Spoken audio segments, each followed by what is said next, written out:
So, what's up? Welcome back. Welcome in, welcome through, welcome back again. Had to do a little reset there. The old TikTok is not working with us like it used to. Like it used to. Well, like it used to work with everybody. But that's John Wick. The last John Wick, did you request up on purpose? That was awful fast. If you're a Christian and you requested up on purpose, let me know in the comments there, please. That was John Wick fast. That's why it almost seemed like it was unintentionally fast. Welcome back. Little reset coming in. Little reset coming in. Little background change. We changed it up a little bit. Yeah. That's right. Welcome back. Welcome in. We did another little reset there. And now we'll try it again, I reckon.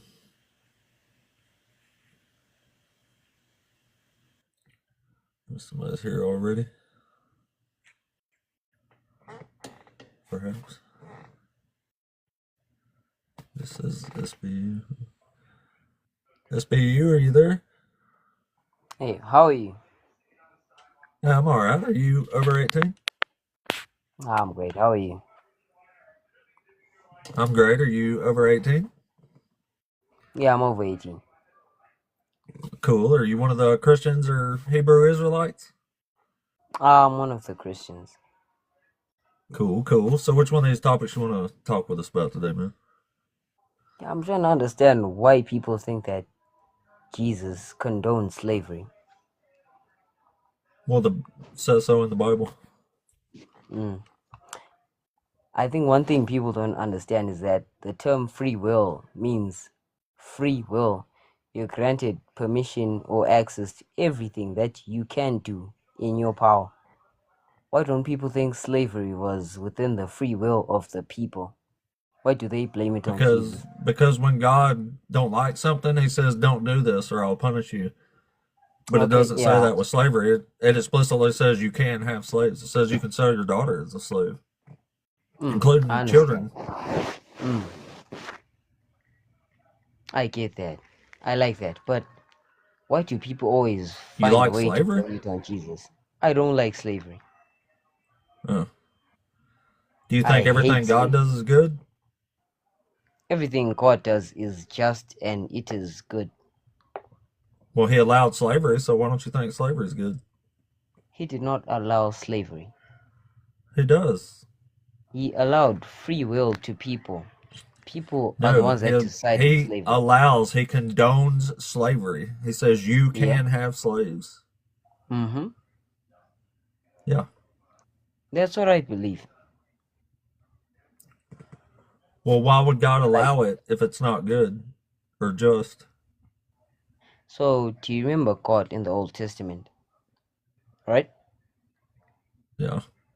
It was like a quick punishment, even like without sacrifice. It was quick punishment. But in the New Testament, there was a cross, right?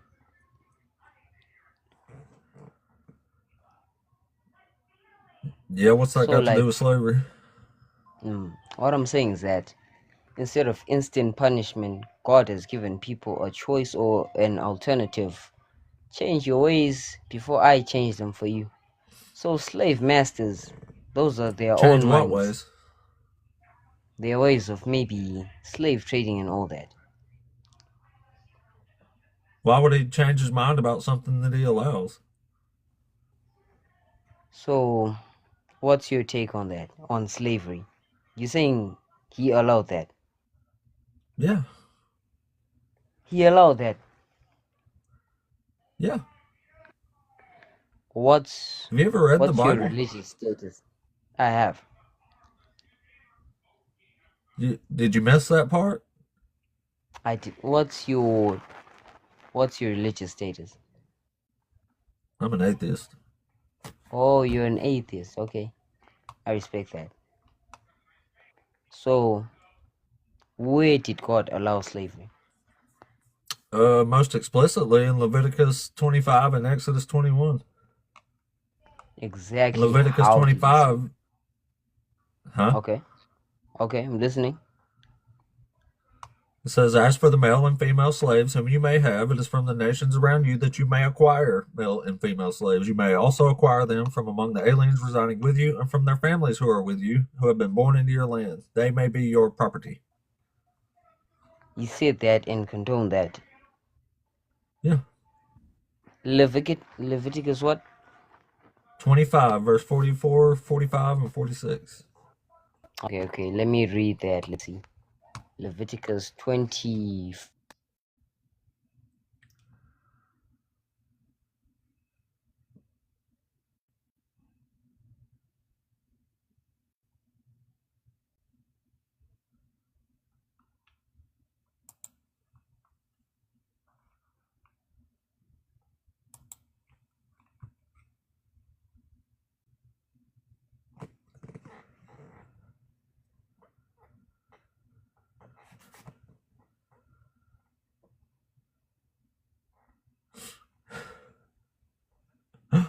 I'm not a white belt. I think I made it to like purple belt.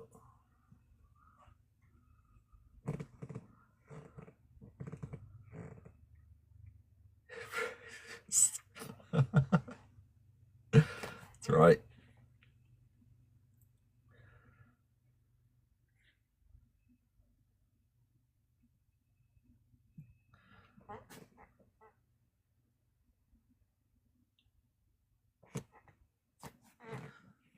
Uh-oh. Uh-oh. Our guest dropped while he was reading Leviticus 25.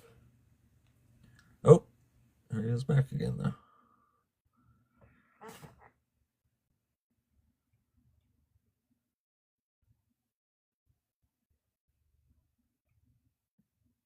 Yeah, it's taking him a long time to load in.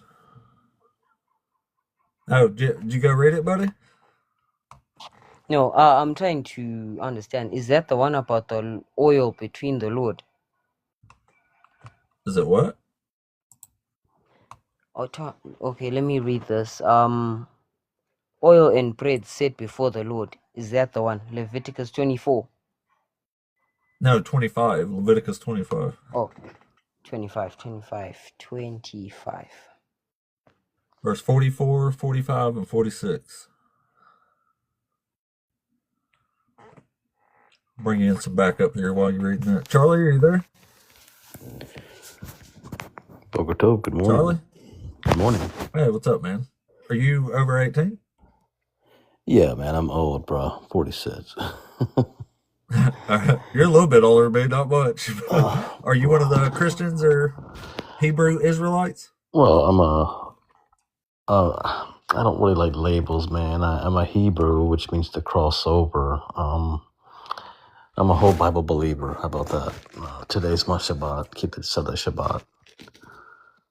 That'll work. That'll work. Keep the Torah. Keep the feast. I guess I would Cool. consider myself, I guess, a Messianic Jew. Messianic Jew. Oh shit! You only like the third one I've ever talked to. Well, yeah, I would say, yeah,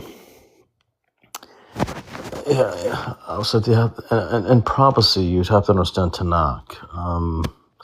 There's Egyptian slavery, and then there's biblical slavery, which ain't really slavery. It's, I say, Joe owes Billy Bob down the street money. He goes and works for the family. That's really what Judaism promoted. Yeshua was unalive on Pesach, Passover, cooking on Pesach. He was unalive for 3 days and 3 nights, fulfilling the biblical feast of unleavened bread. Uh, he Wait a minute. You think the Feast of Unleavened Bread is a prophecy about resurrection? No, the unleavened bread is a prophecy of the sin factor, because they would get the sin. Leaven would represent the sin factor. So when Yeshua was on life for 3 days and 3 nights, that was a fulfillment of unleavened bread. The resurrection was the biblical feast of first fruits. He resurrected on the feast of first fruits, according to the New Testament, and then he sent the Holy Spirit on the Feast of Weeks, fulfilling the spring feast of Holy Leviticus crap! My 23. power. Sorry. Just a second. My power just 1 flickered and Timothy, did something crazy. 1 Timothy 1 verse 10. Can you read that for me? First Timothy, I thought you were reading Leviticus.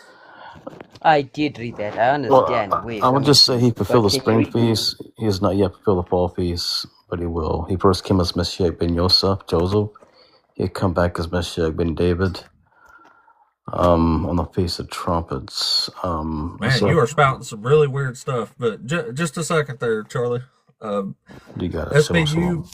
you saw it says you can have slaves there, right?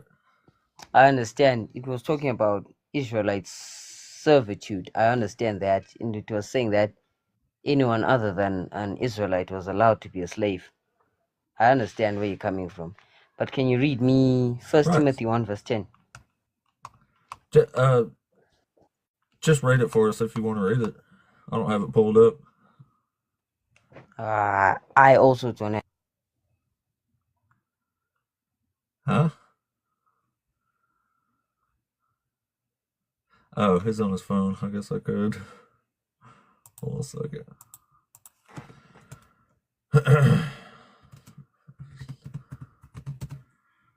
First Timothy what, bud? It's still swapped away.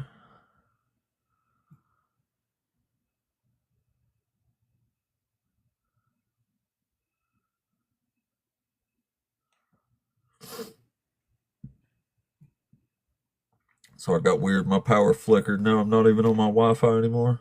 I have a very weak signal right now, actually.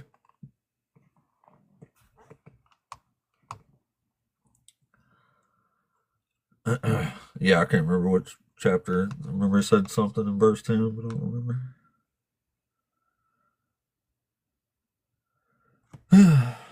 Swapping away for a long time there.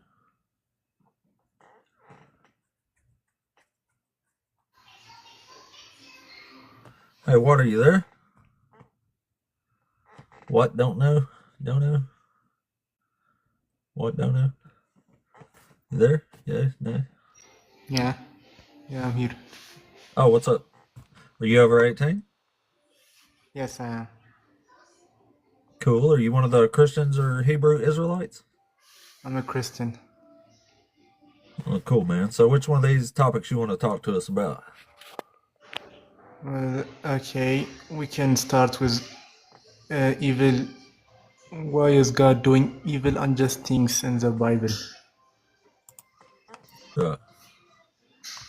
Well, the Bible. So would you would disagree with that? Yes, I would. The God of Bible never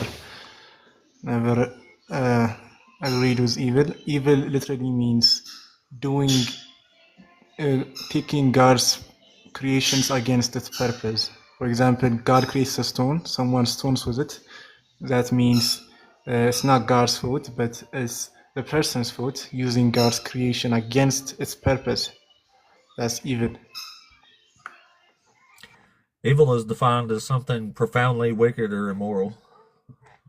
And the Bible is using God's creations against its purpose. It might be anything God created can be used against its purpose. That's the Christians believe.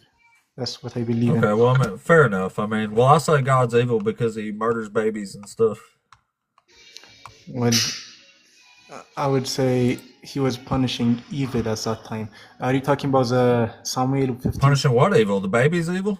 Are you talking about 15:3? Samuel 15:3? Huh? Are you talking about Samuel 15:3?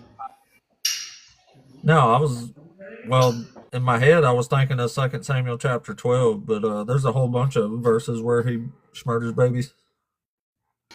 Okay, well, he But if didn't you do look that. into 1 Samuel 1 verse 10, Okay, so in Samuel 15:3, I think that's the most famous verse that is quoted about him killing about him approving the killings of the Canaanites, which were given 400 years to repent, but they were going against God's will, and they were Yeah, not the baby. sacrificing Babies children. don't go against God's will. They don't even have a will. Yes, They're just a yes. baby. Sacrificing children. Yeah, this is why God thinks in long term. It's like killing Adolf God Hitler when he demands was they a baby. sacrifice to Him. It's like killing Adolf. If God killed Adolf Hitler when he was a baby, would he have been wrong? Yeah. Well, not really, because if a baby dies when he was a baby, they would go to heaven directly, first of all, and also this verses you're stating are also can be taken out of context, because If He's destroying the wicked, why would the wicked get to go to heaven if they're being punished for being wicked? Oh shit! Oh, that was the other guy. My bad. what was that? Oh, sorry. I just noticed the other guy dropped. Well, my Wi-Fi's being weird too. Sorry. Yeah, I was saying if He's destroying the wicked, and the babies are wicked, then they don't get to go to heaven. Wicked people don't go to heaven, do they? No, the babies are not evil. Babies are inherently evil. It's also stated in David, when David's child died, he said he would meet him in heaven, and he would be That's there. not So what it kids says. do go to heaven. Yeah, it's in David, when David's child died, he says he would meet him in heaven. He says that in the Bible. He doesn't say heaven. He says they'll meet him in Sheol. That just means the grave or the pit. Yes, what? He says. It says, I shall go to him, but he shall not return to me. What are you talking about? But it never says heaven. Yeah, I mean, he doesn't use the word heaven, but he's referring to it. He would be there. If David will go to heaven, as we all know, and in the end. Yeah, but he killed the baby though. So he's saying that he would go to where he is. So David is saying David is saying that the child will be there, just will be to the same place as he is what I meant. Well, he's also saying he's dead. Like he's not gonna, it says, but now he is dead. Why should I fast? Can I bring him back again? Question mark. Should I go to him, but he will not return to me? That's why. That's exactly what it says. Yeah, that's why it's just the conceptions of death. It's God killing a baby, man. The conception of death, that's why it's wrong. You cannot apply it to God, because God takes the children from this world to heaven, or to maybe to a waiting place before they go to heaven. It's still murder. From humans killing humans, because God is transferring them from one place, their soul, their eternal soul, from one place to another place, and giving them eternal life. So that's a cute story, but it doesn't matter. Like you can't murder somebody and then justify it by saying they got to go to heaven. That's not a justification for murder. Yeah, but that person is evil. So if this is a baby, God is killing a baby. If God didn't kill the whole of the Canaanites, they would have grown to become the same. They would have grown to become wicked because they don't have, their parents were killed. If they only killed their parents were killed, they will try to take revenge on the Israelites. They will see they were different, and they will slowly hate them, and it will just come back, and it wouldn't matter in the end. So that's why God approved of it. It's like killing Adolf Hitler before he goes up, because You're saying David's baby was a Hitler? No, David's baby wasn't killed by God, though. When was David's baby? But God murdered the baby, and he had 10 of David's wives. Great. Neither the baby nor 10 of David's wives had anything to do with the crime. David's child was not killed by God, though. It was. It says the Lord struck the child whom Uriah's wife bore to David, and it became very ill. It literally says the Lord struck the child. Oh, you're referring to that when David said, if he if this person, if this, I don't exactly know the context, but if the person doesn't do this, then my child, you can take my child, he said. And this was a mistake of David, who took his child's life as a gambling way, as a gambling, and God just took him for his word. He didn't actually kill him because God wanted to kill him.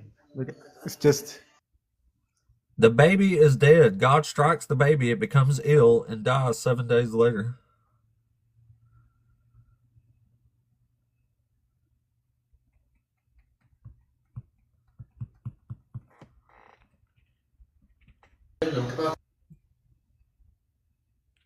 Oh, sorry. I was trying to. Biblically, it Oh, is how you a got muted punishment there. by God, so wasn't it? Punishing the baby? No, punishing David. Who got unalived here? I mean, the baby, but would David getting So who unalived got the be a punishment? punishment? David. Yeah, obviously. that would be a punishment David. for David. Maybe he should have unalived David for David's crimes and not an innocent baby. I mean, if you look at David that, didn't get a the entire punishment. context of that that situation. To start off, the first thing that happened was his sons revolted on him. So his children revolted on each other, and one of his sons even revolted on David himself and tried to take over David's throne. And next, so a different string of misfortunes to account for the punishment that David did, the wrongdoing that David did. And the way that God works is that God is a just being. God is just. So for every It is not wrongdoing, just to punish a baby for what a dude did. why would you say that? Why would you say that? Because it's not justice. being It's punished. murdering somebody for something else did. Somebody The else baby did. is, And it's a the baby is baby. being the baby is being now the baby is not being punished in this situation. How is the baby being punished? It was made very ill for a week and then it dies. Yes, but like actually, let's consider this. Let's look at this. Let's look at it like this. Do you think the baby dying was more of a punishment for the baby, or it was more of a punishment for David? David didn't get punished. The baby No, that is a did. punishment. God took one of David's most precious children, and that is a punishment on David. By the way, I think nonetheless you're considering this from an atheistic point of view, and because of that, you would see it as Yeah, something us mean bad, as old something nasty necessary. atheists think it's evil to murder babies. Yes, that's why I'm telling you. Maybe you from an should join atheistic us. from an atheistic perspective, Dez might look bad. From a Christian's perspective, Dez is only a release. Dez is literally the best thing a From a Christian Christian can attain. perspective, murdering this baby was just perfectly fine and acceptable. No, and I'm not saying that. But the way I'm That's saying what it, it sounds like you're saying. no, the way I'm saying this is from God's perspective. From God's perspective, wait, I'm getting distracted. So myself. Okay, from God's perspective, death and life are just the same thing, basically, of the same side, the different sides of the same coin. It's an all-knowing being. God is an all-knowing being, and God is an all-powerful being. He's an omnipotent being. And do you think for an entity such as that, Des would really mean anything other than separating David from his baby? It doesn't. From the perspective of an entity that is so high up, that Des is basically nothing but a way of connecting humanity with himself. That's all Christian theology. None of that's from the Old Testament. No, God's it is. not all-knowing. No, it's not. Yeah, it is. God is It's not. the Old Testament. God is our God. It's a Christian God. He's not all-knowing in the Old Testament. How is it not all? How is God not all knowing in the Old Because Testament? there's things it doesn't know. Like in Genesis chapter 18, he has to go see for himself the stuff that's going on in Sodom and Gomorrah and verify it for himself. If he was all knowing, he wouldn't have had to go look. He No, would have just knew what was going on. I think no. I just consider like taking out verses like that as being very nitpicky because it's obviously a way of writing. The way Genesis was It's written, showing that he Genesis clearly was- doesn't know everything. No, Genesis was written by Moses, and the way that it was written was okay. So the literature at that time focused more on exposition and more on storytelling. So the way it was written, it won't just say God knew this and God just strike it down to make it more engaging. It was No. written. I don't even think there wasn't even a concept of an afterlife all through the Old Testament. In the Old Testament, there was not a concept of an afterlife. I don't think Yeah, so. oh, well, here, just listen to this. You can tell me if you still think that. It says, I said to myself, God will judge the righteous and the wicked, for he has appointed a time for every matter and for every work. I said with myself, with regard to humans, that God is testing them to show that they are but animals. For the fate of humans and the fate of animals are the same. As one dies, so dies the other. They all have the same breath, and humans have no advantage over the animals, for all is vanity. All go to one place, all are from the that's dust, not and all shall necessarily true return to because the dust. I mean, yeah, that's how it is when you argue based on verses. You know, because in Ecclesiastes, he clearly didn't think there was an afterlife. He says the dead know nothing and they never will. They'll be no, forgotten. there is a very clear verse in the Old Testament that clearly states about the existence of the afterlife. David literally says that he would go Yeah, to some God. do. David literally says that you go to God. Yeah, on a day of judgment. Some He's not in do, heaven right now.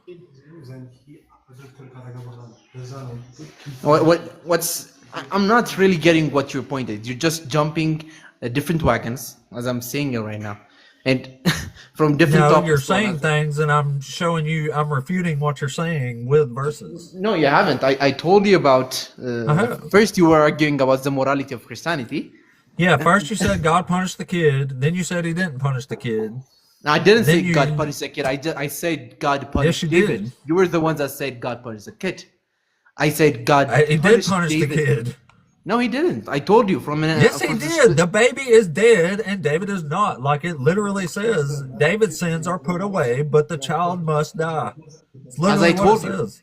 As I told you, from the perspective of an all-knowing being, an all-powerful being, Des is nothing but a concept. And it's nothing- not all it's knowing nothing- or all powerful. He is. He created everything. He created the concept of death and the concept of life. All came to being because of God. It's literally in the Bible. If you're going to use verses to try and argue with me, then you cannot just simply deny every verse that I state. And it's like, so what you're doing, just to make it clear, is that you are picking out verses, and then you're accepting those verses, those specific verses that suit your ideals as true, and then you're using them As to to argue God's against murdering me. And babies, I bring up the verses where God's murdering babies to show that God's murdering babies. Yeah, I do Yeah, that. let me finish. Yeah, well, So- I mean, you got me. I'm agreeing with you. You're let me correct. finish. Okay, so let me finish. So you're picking out those specific verses that suit your ideals, and you're Yep, there sure is a lot accepting of them them. as the truth. Wait, let me finish. Okay. You're accepting them as the truth, and you're denying every single verse that I list. How is that the case? If you're going to be You haven't accepting listed a verse. the validity of the Bible for your specific ideas, then you should You accept. haven't given me a the verse. I've given you verses. I literally told you in No, the you Bible. haven't. I've literally in the Bible. What does That's Genesis not giving 1 me say? verses. That's just saying in the Bible. I should say what does Genesis 1 say? Genesis 1:1. What does it say? That God created everything. God created light. God created the universe. Okay, God well, it created- says a lot. It says Yes, he murders so- a baby so- right here. Yeah, nonetheless. But does the verse that I told you prove that God is all powerful or not? No. Does it not prove that God is all powerful? Can God take a shit so big that it'll clog the toilet? I mean, if God wants. But Can yeah, I God don't make really a see burrito the so point of hot the he can't eat it?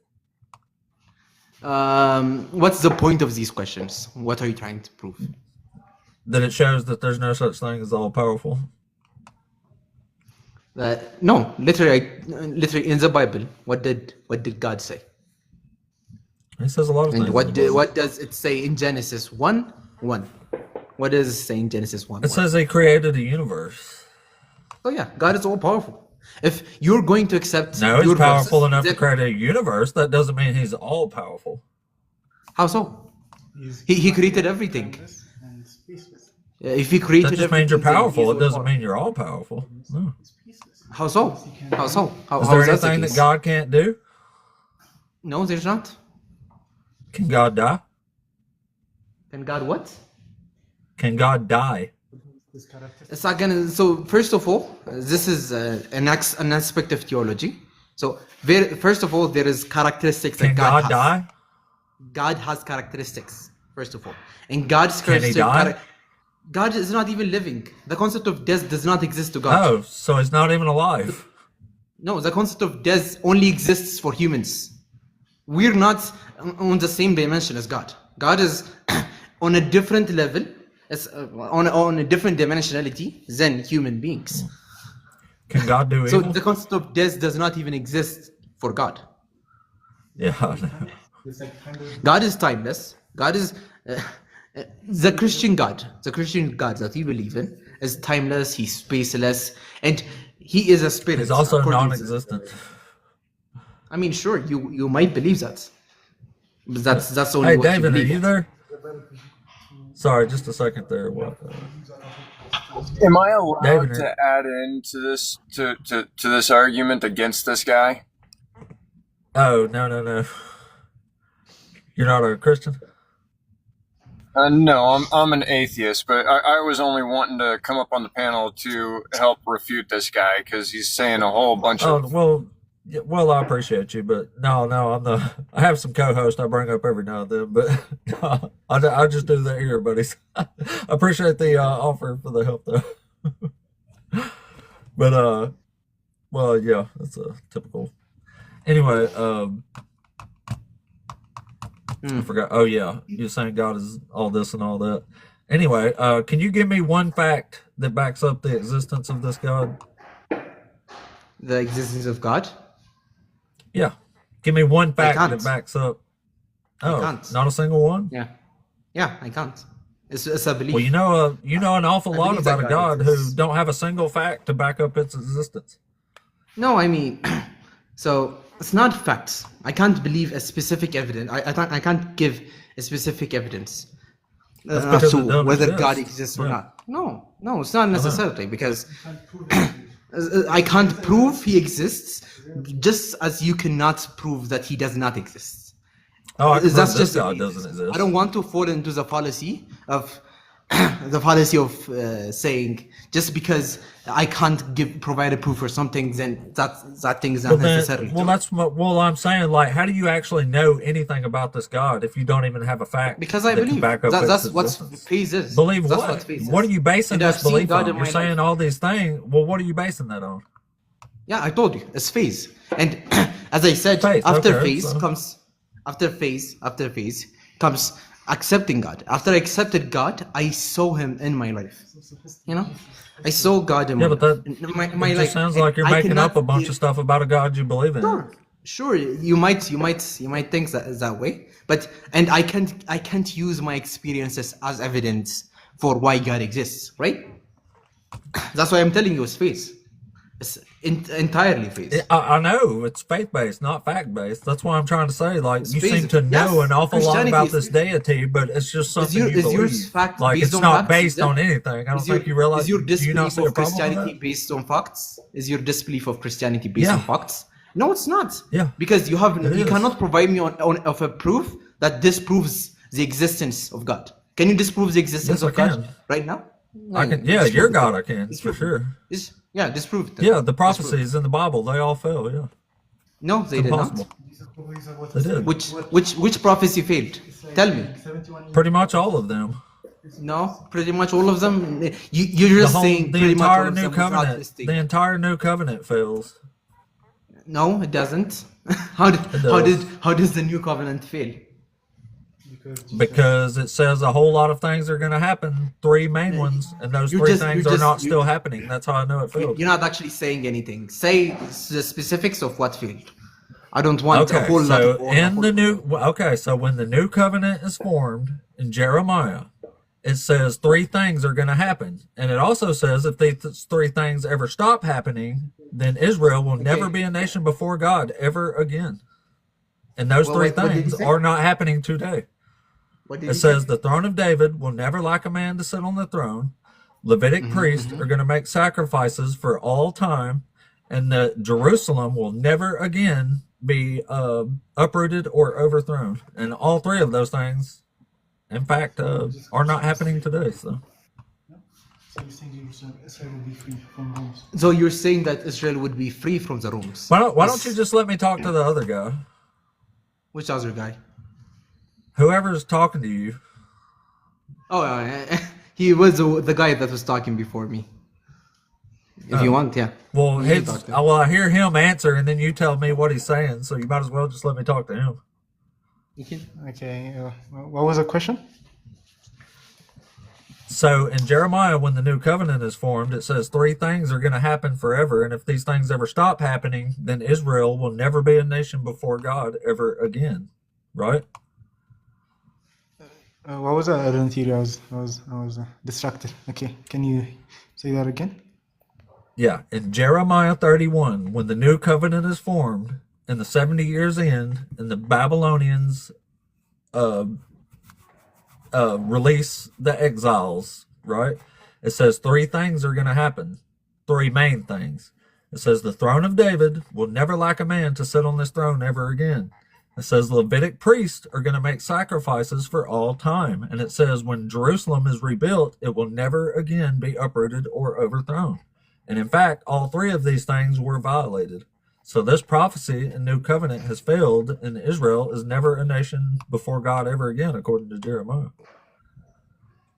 I would have to look at the context of it, but okay, I can answer that in a different. My other person, my brother is looking at it right now, and he will tell me. But before I answer that, do you agree with the prophecies that the Bible has made, which have become true? Like what? Jesus actually fulfilled 300 plus prophecies from the Old He didn't Testament. fulfill a single one. Example, open Isaiah 53, 8. Actually, Oh my goodness. open Isaiah 53 and read it. Isaiah 53. Isaiah 53 is not a prophecy about a Messiah. It's not even a prophecy. It's a suffering servant song.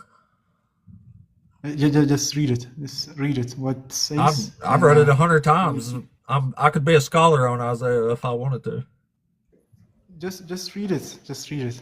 It says, by a perversion of justice, he was taken away. Who could have imagined his future? For he was cut off from the land of the living, stricken for the transgression of my people. Continue. This is the whole. This is the whole It says, verse. they made his grave with the wicked and his tomb with the rich, although he had done no violence and there was no deceit in his mouth. Yet it was the will of the Lord to crush him with affliction when you make his tomb life was an the offering rich. for sin. He shall see his offspring tomb- and shall prolong his days through him. The will of the Lord shall prosper. So did Jesus have any offspring? Yes, the tomb of the rich. Jesus was buried Yeah, in that's Babylon. the Arcesis. They're in Babylon. What did he say? They're in Babylon. What did you That's say? what's happening here. They're in Babylon. Yeah. Isaiah is known for double fulfillment prophecies. There's no double For example, fulfillment when he here. spoke- This is a suffering servant no, song. It is. When he spoke This about is written the in past King tense Ahaz. language. No. The double fulfillment is the Isaiah. For There's example, no. and no, This, listen. that you listen, can't listen. double fulfill something that's not a prophecy to begin with. No. Listen, King Ahaz, when they were under attack of Babylon, the Israel ማለት ነው. He was No. prophesied and promised. King Wait, I'm not Ahaz talking about died this verse. 250 years I'm before not talking this. about this verse. I'm not talking I about this know. verse. Listen. You saying King Ahaz in Babylon? Those sentences don't make sense. Yeah. They don't make sense together. They were King Ahaz when Babylon was attacking Israel. When they were defeating them, he was promised that he would. Isaiah promised the king that he would have a son, or there will be a son that would save them from the Babylonian Empire. And the king of David would last That longer. was the Assyrian Empire. They were going to be safe from the invasion of Assyria in that part. Yeah. Assyrians or Babylon. I'm talking from my head, so I'm not completely sure. But still, says Well, you're mixing up a couple of accounts. But Yeah. it I'm doesn't listening. say that. Yeah, I'm listening. I'm telling you. Just read it. About I will read it. Listen, it Isaiah's says, verse. "Therefore the Lord himself will give you a sign. Look, the young woman is with child and shall bear a son and shall name him Emmanuel." That didn't say virgin. It does say virgin in the translation. Even Matthew quoted it when he was writing the Gospel of Jesus. I know, but he the couldn't Gospel- read Hebrew. That's Yeah. why he doesn't know the actual word here. Who couldn't read Hebrew? Matthew, whoever wrote Who couldn't Matthew. read Hebrew? Matthew. Why would you say that? Why would you Because say he that? couldn't read How- Hebrew. He was able to quote it.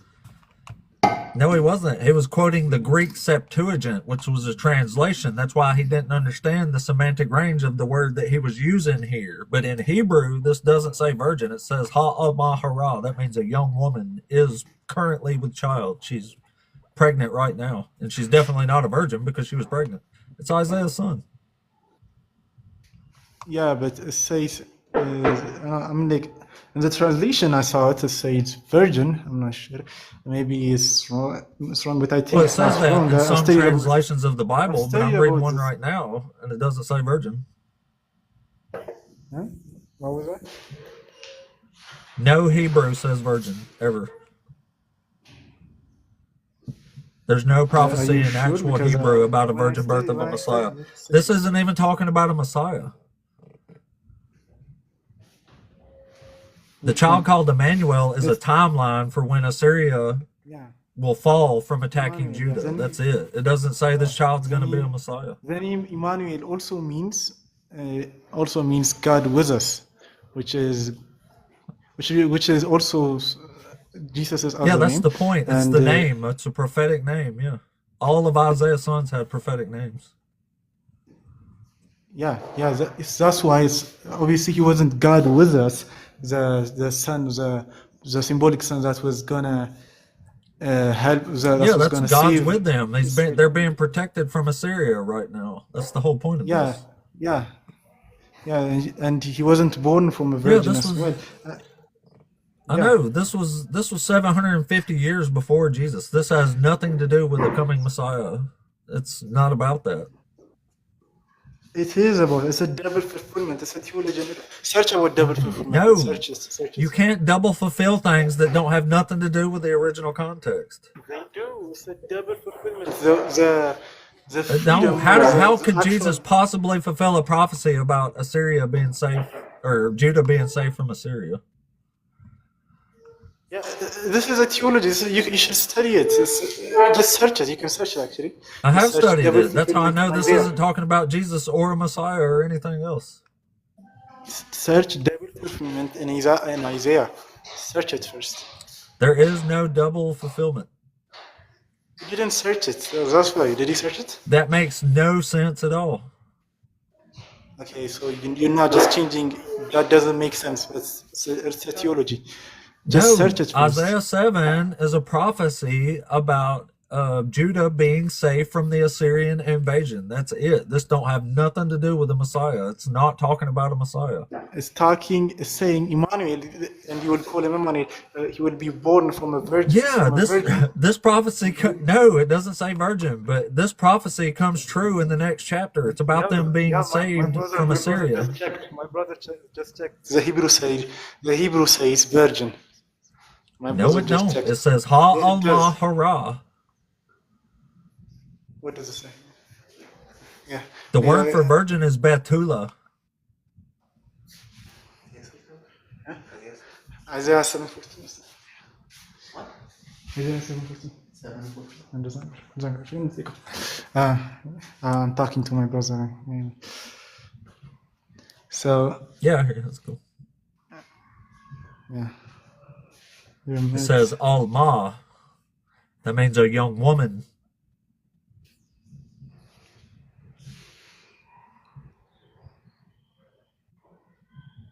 And she is a temple prophetess.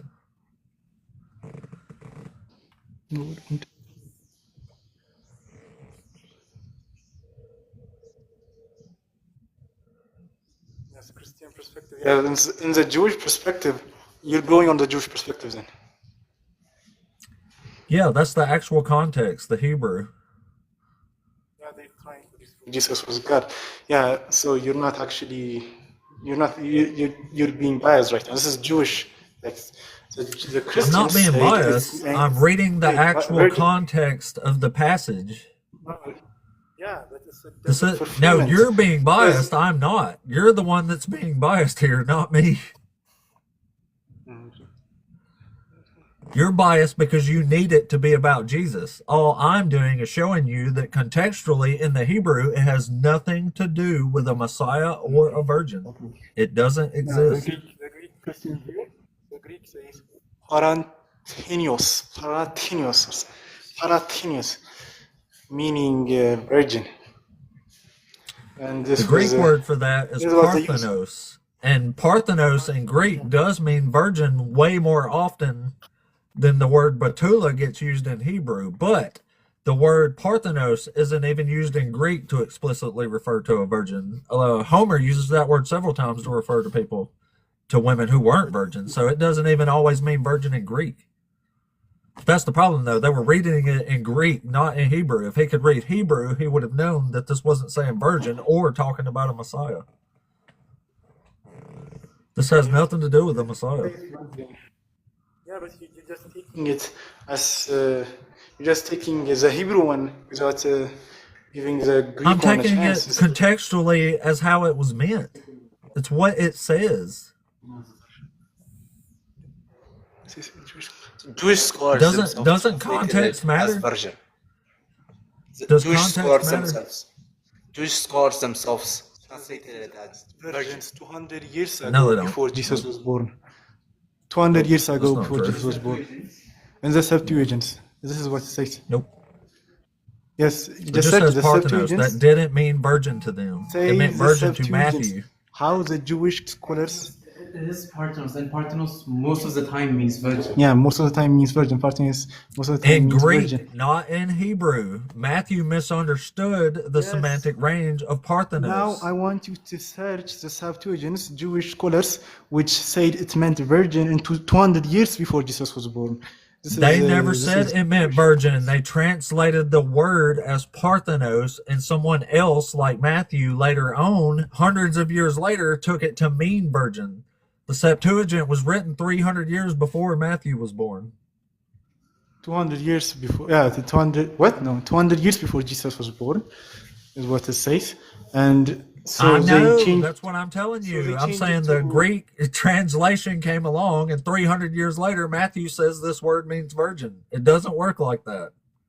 No, the Jews actually proves this word virgin to not say Jesus was it was talking about Jesus. They prove it by saying it was just a sign that this person would be a person from God, would be sent from a person would be sent from God.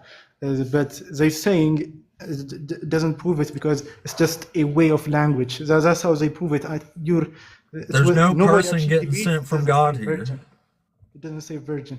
Nobody actually debates it doesn't say virgin. I They know it debate has nothing to do with a virgin, but even if it did say virgin, it wouldn't matter because contextually it still has nothing to do with a Messiah. This is about the that's Assyrian how the invasion Hebrews. into Judah with King Ahaz. Yeah, but it is a This double prophecy is fulfillment. literally a Isaiah, prophecy to King Isaiah is Ahaz. known for prophesying double fulfillment, or even sometimes No, he's not. only There's no such only. things as double fulfillments that have nothing to do with the original context.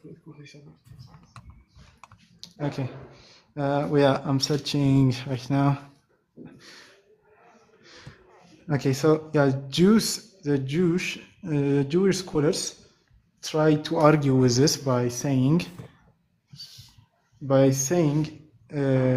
virgin meaning only sent from God and not actually it wasn't actually referring to Jesus because he was it just shows that he was sent from God. But also Emmanuel, we all know that he wasn't named Emmanuel, and he was never even named anything close to that. Actually, there was no one named Emmanuel until Jesus Christ, or until Jesus came. Nobody Jesus was wasn't ever named Emmanuel. This child was named Emmanuel. It was Isaiah's son. That was the whole point. Jesus was called the Emmanuel. He was called Nobody called Emmanuel. Jesus Emmanuel ever, not once. Matthew called him Matthew actually. No, he Matthew. didn't. They call him Jesus. Yes. No one ever referred to Matthew Jesus quoted as this. Emmanuel. Matthew quoted this and called Jesus. Yeah, this was and he referring clearly to doesn't Jesus. know what he's Isaiah talking about. He's lying about Yes, prophecies. he met him. It's How do not. you know more about Jesus than him? He met him. He lived with him. He died for him. He actually Who did? he did die for him. Who? Matthew. Wait a minute. You think Matthew actually wrote Matthew? Matthew wrote for Matthew. Do you That's think what Matthew Christians wrote believe. Matthew? Yeah, that's what Christians believe. Why would you think Matthew wrote Matthew?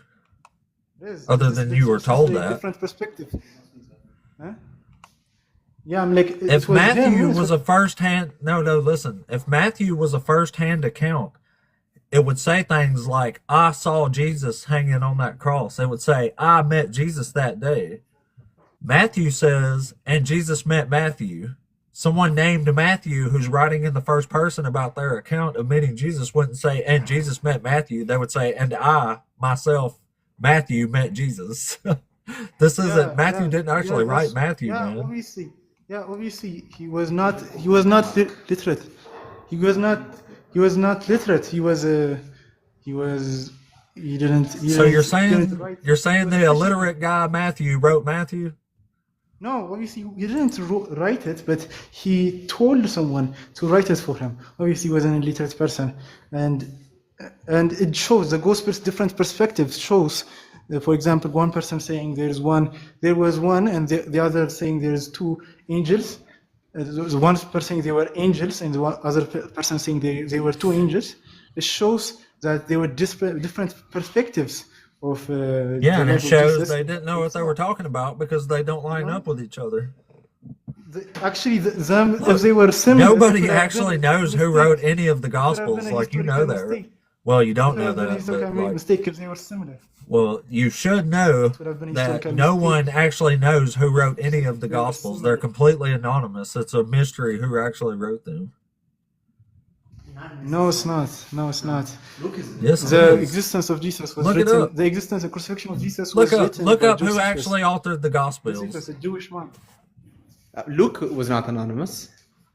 Luke is very well known. The author Luke of is Luke anonymous. Luke never met Jesus. Luke was a traveling companion Yeah, of he Paul by never tradition. met Jesus. Luke collected stories from other gospels. The first gospel was Mark, Right. obviously, and Mark was written by Marcos or Marcos. No, it wasn't. Could be named as. Yes, it was. No, it wasn't. Who do you No say one Mark was actually written? know. Look, every name on a gospel is matters of church tradition from like Ignatius and Irenaeus, like nearly 150 years later. Like, no one actually knows who wrote the Gospels, including the church fathers. They attributed those names to the I literally Gospels. just told you that the author of Luke is known. You're not denying that the No, author it's of Luke not. was Luke, is that? Luke never says, "My name is Luke. This is my account here." It No, never says in none of the Gospels anything Luke is a like very actually historically Luke Where is does a very, Luke ever say, "I am Luke and I wrote this"?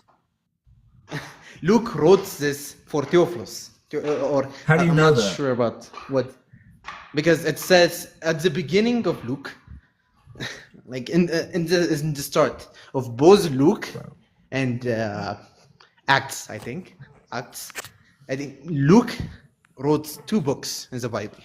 So Where you know, does the it Gospel say, of Luke "I'm Luke"? How do you and know Acts. Luke wrote it? Where are you getting the name Luke from? Because he literally titled it as Luke. Luke, first of all, the Okay, Gospel of show me Luke where it's is titled Luke. initially Where a Luke wrote letter. that. The Gospel of Luke is initially a letter. It's a letter that was written to a man named Theophilus, or I'm not sure how that's named in English, but to a man called Theophilus, and he wrote both Luke and Acts. And since it is a letter, then it is. I mean, it's like saying, how do you know Again, who how wrote do this you letter? know he wrote it? Because it's literally. It's like saying, how do you know Paul wrote the letters that Paul wrote? I don't know Paul wrote them. But it's the people that collected them, so collected those letters, will read them and will know. So, for example, if it was addressed from someone named Luke, No it one might have ever a called stamp Luke or- Luke or Matthew Matthew or Mark Mark until Ignatius and Irenaeus in the 150s attributed those names to them. They're almost 200 years later. What about John then? Same thing. I mean, Luke does John not had necessarily multiple authors. have It to even be- says in chapter 21, it says, "This is the count we have taken." It's saying there's multiple authors of John. No, not necessarily. Yeah. That we is a very common way of writing in ancient Hebrew, and they might use we or us to refer to a single person. It doesn't necessarily imply that it's multiple people. I don't think you could use that as an evidence. Well, that's fine, but it's still a historical fact that no one knows who wrote a gospel. Those are names as a matter of church tradition. They're not actually from Matthew, Mark, Nonetheless- Luke, and John. Those are I church mean, John traditional does names. refer to himself as I. John does. If you have read the Gospel of John, it's actually quite obvious that John himself wrote the Gospel of John, because It's obvious. No, it's not. you can. It is very obvious. You can literally see No, it's passages not. of he comparing himself with Peter and calling himself the favorite of God, the favorite of Jesus. It is. It is pretty obvious. No, it says this is the account of the one that Jesus loved. Yes. If you have read That's the entirety it. of Gospel, That's it. That's all it says. no, that's not just what it says. If you've read the entirety of John, whenever Here, I'll tell you what. I just the Googled it on disciples- Google Scholar. Let me read you what it says. I just Googled who altered Okay. the Gospels on Google Scholar. It says the four canonical that's a Gospels. very lopsided question. I that? don't think you could ask that. Yeah, you can ask that. Alter- Just type it in. It's pretty easy. Who wrote? Anyway, just it ask who wrote. says the four canonical Gospels, Matthew, Mark, Luke, and John, are traditionally attributed to 2 apostles, Matthew and John, 2 followers of the apostles, Mark, a follower Yeah. of Peter, Luke, and a companion of Paul. While Christian tradition asserts these specific authors, modern scholarship largely considers them anonymous, likely written by early Christian communities. That's what I'm saying. Every scholar on the planet knows these are anonymous. No, you literally mentioned a single scholar that attributes them as anonymous, and you said every. All That's of a them. very hasty generalization. All of them. No, not all of them. You literally mentioned Yes, a all single of them. scholar. Name that- a single Bible scholar that thinks name me a single Bible scholar right now that thinks Matthew wrote Matthew, Mark wrote Mark, Luke wrote Luke. No, I don't. I don't John believe. wrote I John. don't necessarily believe that Matthew wrote Matthew. First of all, okay, in the first place, I don't think that their names are important.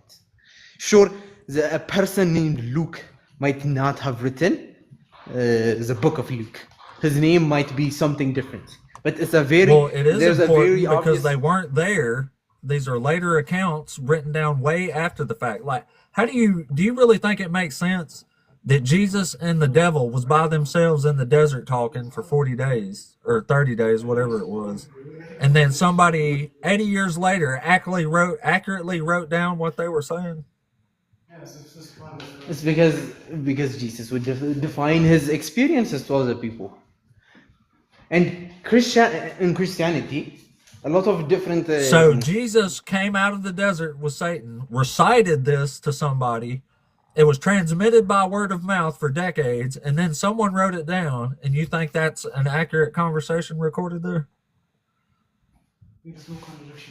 why would that be? Why would that be inaccurate? Huh? First of all, because there was not a single person that actually heard this conversation. And we've been talking for like 20 or 30 minutes now. Do you think you could recite the conversation that you and I have been having this whole time accurately? I probably don't think so, but in Christianity, Okay. So, let me- but it is accurate that somebody decades after the fact who was not wouldn't be there, surprised. who heard stories about this, accurately recorded a conversation that nobody even heard.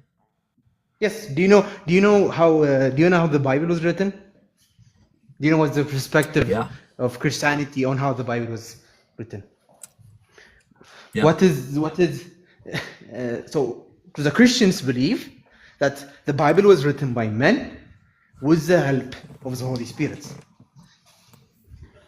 That is what Christians. Yeah, but you don't even know believe. what men. You just think you know what men, which makes it even worse. Nonetheless, it was written with the help of the Holy Spirit. So Now, how come even there's if so much wrong with it? no, how so? What's wrong is it? What What do you wrong mean, is how there? so? Look, there's only two gospels that give a birth narrative of Jesus. One has him being born in BC, one has him being born in AD. So they can't be both right. At least one of them is wrong. Most likely they're There's both also wrong. no contradiction between the gospels. So There's tons of contradictions. I'm giving you one right now. give me one. I just did. The birth narrative. The birds what?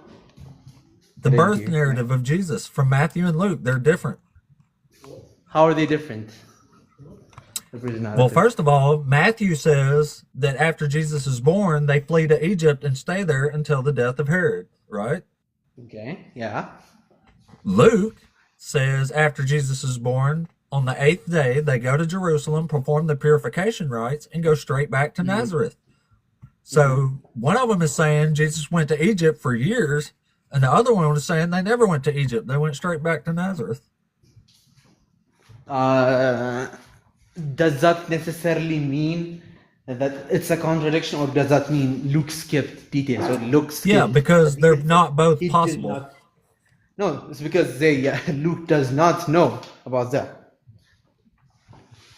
Luke does not know He about doesn't know a the lot of fact that things. Jesus went. He didn't know about the fact that Jesus went to Egypt. Well, then he's wrong. No. Then he got the account wrong. How so? Because he skipped went to the entire Egypt. detail. You're saying if he didn't not, know he and he skipped- didn't record that, then he left out a pretty major part. Yeah, because he didn't know it. Luke is an Exactly. Luke is a, So he's wrong. Luke is an You're saying Luke is wrong and Matthew is right. not wrong. First of all, there's a difference between He is being wrong. wrong- One gospel says they went to Egypt for years, and the other one says they never went to Egypt. They went straight back to No, Nazareth. Luke does One not of them say. is wrong. Somebody is recording something inaccurately. Luke does not say they never went to Egypt. Luke It just says does not. they went to Jerusalem, perform the purification rites. That happens 8 days after you're born. If they had started walking the day Jesus was born, it would have took them a month or two to get to Egypt. So Okay, 8 wait. days, the purification ritual, they go straight back to Nazareth. There's no time to go to Egypt in the Luke Chronicle. Yeah. Okay. So as I'm searching this up, there are different explanations as to why. The first one was the thing that I said, that is omission. It's not denial. It's just the fact that Luke does not mention it does not necessarily mean he did not go to Egypt. It's the second one. It does second mean one, that because it says on the 8th day he got purified and went back to Nazareth. That's not an omission. That's saying they went straight back to Nazareth. And if Okay, they it's didn't go just- straight it back just to shows Nazareth, different he's perspectives. wrong. I know, but they're contradictory. They can't both be right at the same time. You have to say either this one's right and this one's not, or one of them's wrong, or they're both wrong. It's like I don't know how exactly to say this. English is not my first language. If you have not picked up on it yet, Yeah, that's all right. so I'm trying to organize my thoughts. Wait, can you repeat what you said? Yeah, so in Matthew, Jesus is born, and they get warned in a vision to go to Egypt because Herod is going to try to unalive baby Jesus, right? So they have to flee until the death of Herod. That happens in like 4 to 2 BC, somewhere in there, right? Yeah. So in Luke, he's born, and on the 8th day after he's born, which is barely a week later, it says they go to Jerusalem and perform the purification rites, and then they go straight back to Nazareth.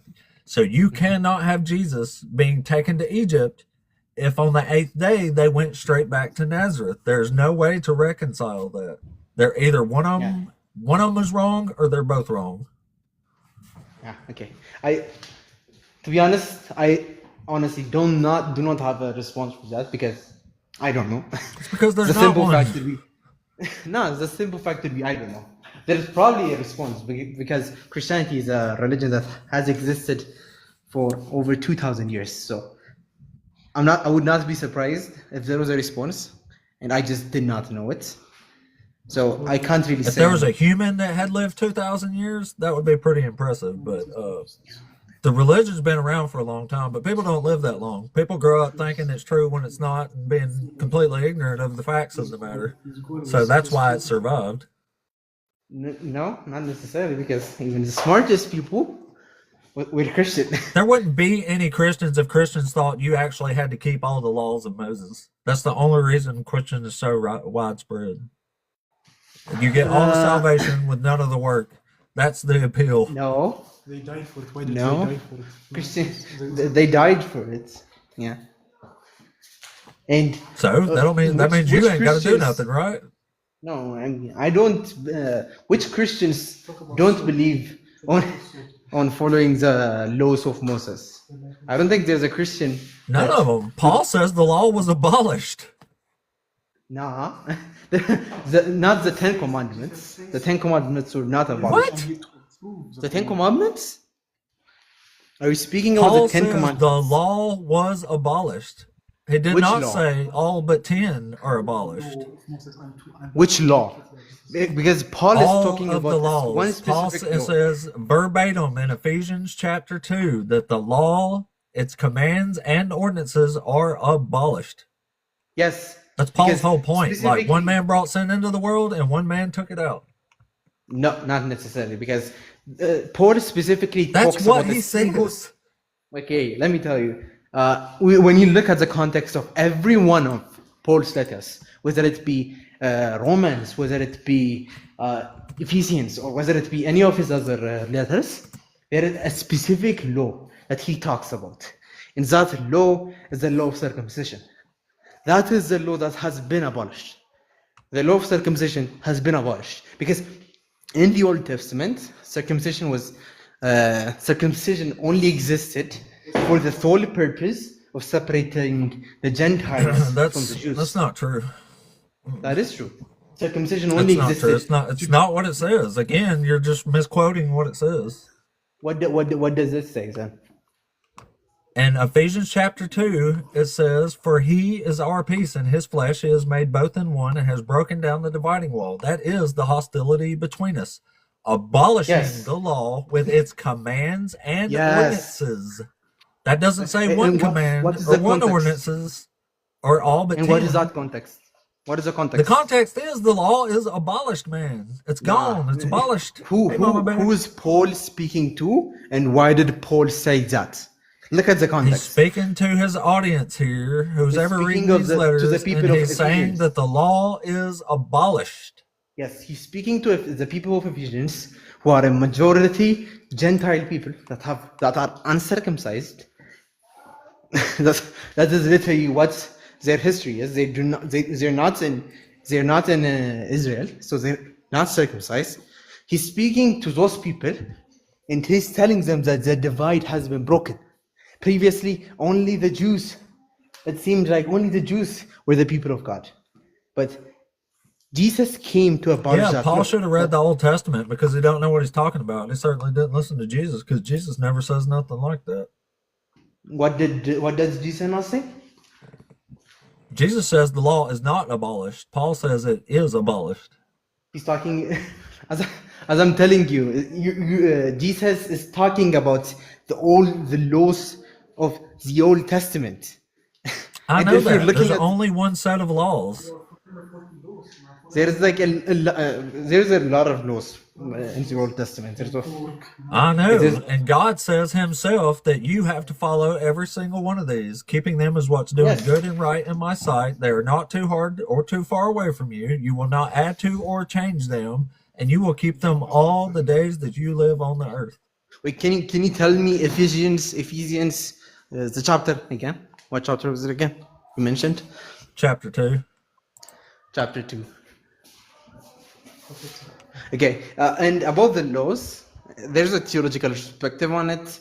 Is that they're called ceremonial laws, and the ceremonial laws are laws that exist just specifically to separate Gentiles from the Jews. So the laws such as wearing a clothes that is sewed from a single thread, or waking up early in the morning and You know who blowing your else trumpet or something. besides the Israelites God says can keep these laws? Who? Anybody who wants to obey them. If you want to be welcomed into the covenant of the Lord, you have to keep his laws. That's what Isaiah chapter 56 is about. This covenant Yeah. gets extended to anyone who will obey it. Wait, can you repeat it again? Can you repeat what he said? Yeah, in Isaiah you- 56, the covenant of the Lord is extended to anyone who will obey it. So if you want to get to God, you have to keep Yeah, his laws, that's- because that covenant that gets is- extended to everyone. Yes, that's the case in the Old Testament. Yeah. Yeah. The case in the Old Testament was that in the Old Testament, laws were the rules. It's Rules also were the case in the New Testament until you get to Paul. Not really. In the New Testament, Yeah. Jesus himself basically abolishes the temple. He's saying the temple exists only in ourselves and us as human beings.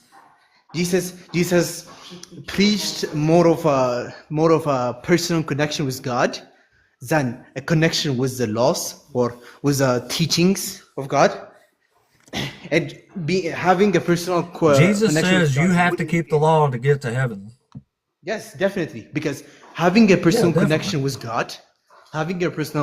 God, means you will keep the laws. You cannot have Perfect, a personal perfect. connection. Yes. Perfect. Well, we agree then. So y'all agree with Jesus Yeah, and not Paul. but which Yeah. laws? Which laws? As I told you, the All of them. ceremonial laws, the ceremonial them. law. Not All all of of them. them, obviously. Not all of Jesus them. says, if you love me, you will keep all my commands. Yes, Jesus' commands. That What are means the all. Jesus- That doesn't mean just some of them. All means all of them, doesn't it? No, what are the commandments that Jesus listed? What What are is you the talking about? Sermon of the Mountain? The Sermon of the Mountain. He told us the commands that we need to follow and need to keep. in order- Exactly. And he says all of them. He says not No, one he letter, does- he does not not one say all of stroke them. of a letter will pass. I'm going He to does read it not to say you. all I'm of reading it right now. I'm reading it right now. Do you hear me? It says, for truly I tell you, until heaven and earth pass away, not one letter, not one stroke of a letter will pass from the law until all is accomplished. He's saying not one single letter is going to change from the law. You have to keep every single bit of it. Which law? I think that's a, so. I think All the laws, we- man. There's no misunderstanding. distinguishment here. Not one letter, mis- not one stroke of a letter means all the law. Okay, I think we're both misunderstanding something. I'm not. Jesus- You are. No, Jesus. Okay, what did Jesus say about Jesus brings up the law. He says it is not abolished. He says not one letter will change from the law until all is accomplished. Not okay, a so- single letter is going to change. That means you have to Okay. keep all the law. Okay, so Jesus said, when the disciples ate from without washing their hands, the Pharisees accused them, and for not washing their hands. And Jesus said something that supposedly contradicts an Old Testament law, as if we are following your logic. What does Jesus Oh, say? Jesus does do that. He changes it a bunch, yeah. Yeah, no. Jesus says that what comes in your mouth does not make you dirty, but what comes out of your mouth would make you dirty. And in the Old Testament, there's a specific passage that talks about how what comes in your mouth can make you dirty. So like pork, animals, eating meat from animals that are not double-hoofed, that are not double-hoofed, I think. Right. That's why Jesus was a heretic, because he changed the law. He did not change the law. He He came changed a and bunch of the laws. You just said No, he changed the law. He actually made them more stricter, to be honest. Didn't he make? Yeah, he made some of them worse, but that's changing them. God says these laws are not to be changed, or That's he because- says they are that's not to be because- added to or taken away from. Yes, that's because Jesus came to open up the gospel to all of the Gentiles. There is no need for the separation between the Jews and the Gentiles anymore. Jesus says, After I Jesus came comes. only for the lost sheep of Israel, specifically and explicitly. And that conversation is actually very interesting, because what does she reply to Jesus with? If you remember. Yeah, she said, even dogs need a few crumbs off the table. And he says, oh, okay, fine. I'll hear your daughter then. Yes, because if you're looking at the entire flow of that conversation, it's very obvious that Jesus was setting up for her to answer in such a way. Jesus, in the entirety of the Bible, has been setting up, the entirety of the New Testament, has been planting. So what if Jesus was so different- great, then why is he calling her a dog for? As I'm telling you, that's a very harsh wording. Dog is a very harsh word. He actually used puppy, yeah, so maybe less harsh, but it's still a very harsh term of Puppy? referring It to doesn't someone. say, he didn't call her a puppy. No, it did say in Greek. I think it directly translates to puppy. It's not actually. It's not actually. No, he dog. calls her a dog. She knows that it doesn't matter. To my point, that even though the terminology was harsh, it was pretty obvious that Jesus was setting up into the specific punchline. Let's call it punchline that she is preparing to say. That even dogs should eat. Well, show the me crumbs of anywhere their where master. Jesus himself says you only have to keep some of these laws. Show me. You only have to keep some of his laws. He doesn't have to specifically. Yeah, if you're state saying it. you don't have to keep all the laws, show me where he makes a differentiation and says you only have to keep some of He them. doesn't have to specifically state it. Some things are implicitly understood. And he implicitly the Bible- says in the Sermon on the Mount that not one letter is going to change from the law. Oh, wait. The Bible is no, that one letter is going to change from the law. Yes, sure, but So what's better to assume? If Jesus come up to you and said, you have to keep the law, don't change a single dot or a letter, what makes more sense? That he wants you to keep all the law, or he actually just meant keep 10 commandments? What makes more sense based on his words right there? based on his words right there, it might be understood as meaning to keep all the laws. But the Bible is not just something that you understand from a single verse. You must look at different portions of the Bible, the different Yeah, verses it's of coupled with a the. whole bunch of other passages here. Coincidentally, it says, "Do not think that I have come to abolish the law or the prophets. I have not come to abolish, Yeah, but to fulfill. For yeah. truly I tell you, until heaven and earth pass away, not one letter, not one stroke of a letter will pass from the law until all is accomplished. Therefore, whoever breaks one of the least of these commands and teaches others to do the same will be called the least in the kingdom of heaven. But whoever does them and teaches them will be called great in the kingdom of heaven. The more laws you keep, the better. For truly I tell you, unless your righteousness exceeds that of the scribes and the Pharisees, you will never enter the kingdom of heaven." Circumcision still happen Uh, in the spiritual circumcision. Wait, the guys, my brother is trying to talk. Yeah, talk to him. Was interrupting So Jesus? even circumcision, Jesus didn't actually say, or even Paul didn't say that we should stop it, but make it spiritual. What we should circumcise is our spiritual sins, the sins we commit. We should circumcise. We should cut it away from us and follow Jesus. So the laws you're talking about are still intact, but in spirit form, or in form where God. Okay, well, where does it say the law's in spirit form now? Spirit form? When I say spirit form, what I mean is like sins, like circumcising from the outside wouldn't matter. And Paul says that. Well, who are you agreeing with here? Do you agree with Paul that the law is abolished, or do you agree with Jesus that it's going to stand until heaven and earth pass away? What was that? I said, do you agree with Paul that the law was abolished, or do you agree with Jesus that the law will stand and not be abolished until heaven and earth pass away? Jesus also made it spiritual though. He made what the Gentiles taught us. Okay, well, where physical, does Jesus say the law is now spiritual and not literal? Well, he implied it when he Is said, don't murder when he people a told the spiritual law? disciples- When he told the Pharisees, what you eat is not what makes you dirty, but what we. Okay, so what how do you comes out of spiritually it. have a proper diet? Spiritual? Okay, spiritual meaning like. You can't spiritually eat pork? No, you can't eat pork. Meaning, obviously, pork meaning unhealthy things. For example, what comes out from your mouth, like insults, might be curses, might be other things. Those are the things, or maybe That's what hating on pork people. is, right? Those are the things Pork that and will make you shellfish? unhealthy, dirty to God, because God Like is. catfish, yeah. God sees the heart, and David talks about the. Okay. God talks about. So how do you That's not why spiritually Jesus also murder said- somebody? Jesus also said that those who hate their brother are murderers, and what he meant by that is murder starts from the heart, and when we hate someone, when we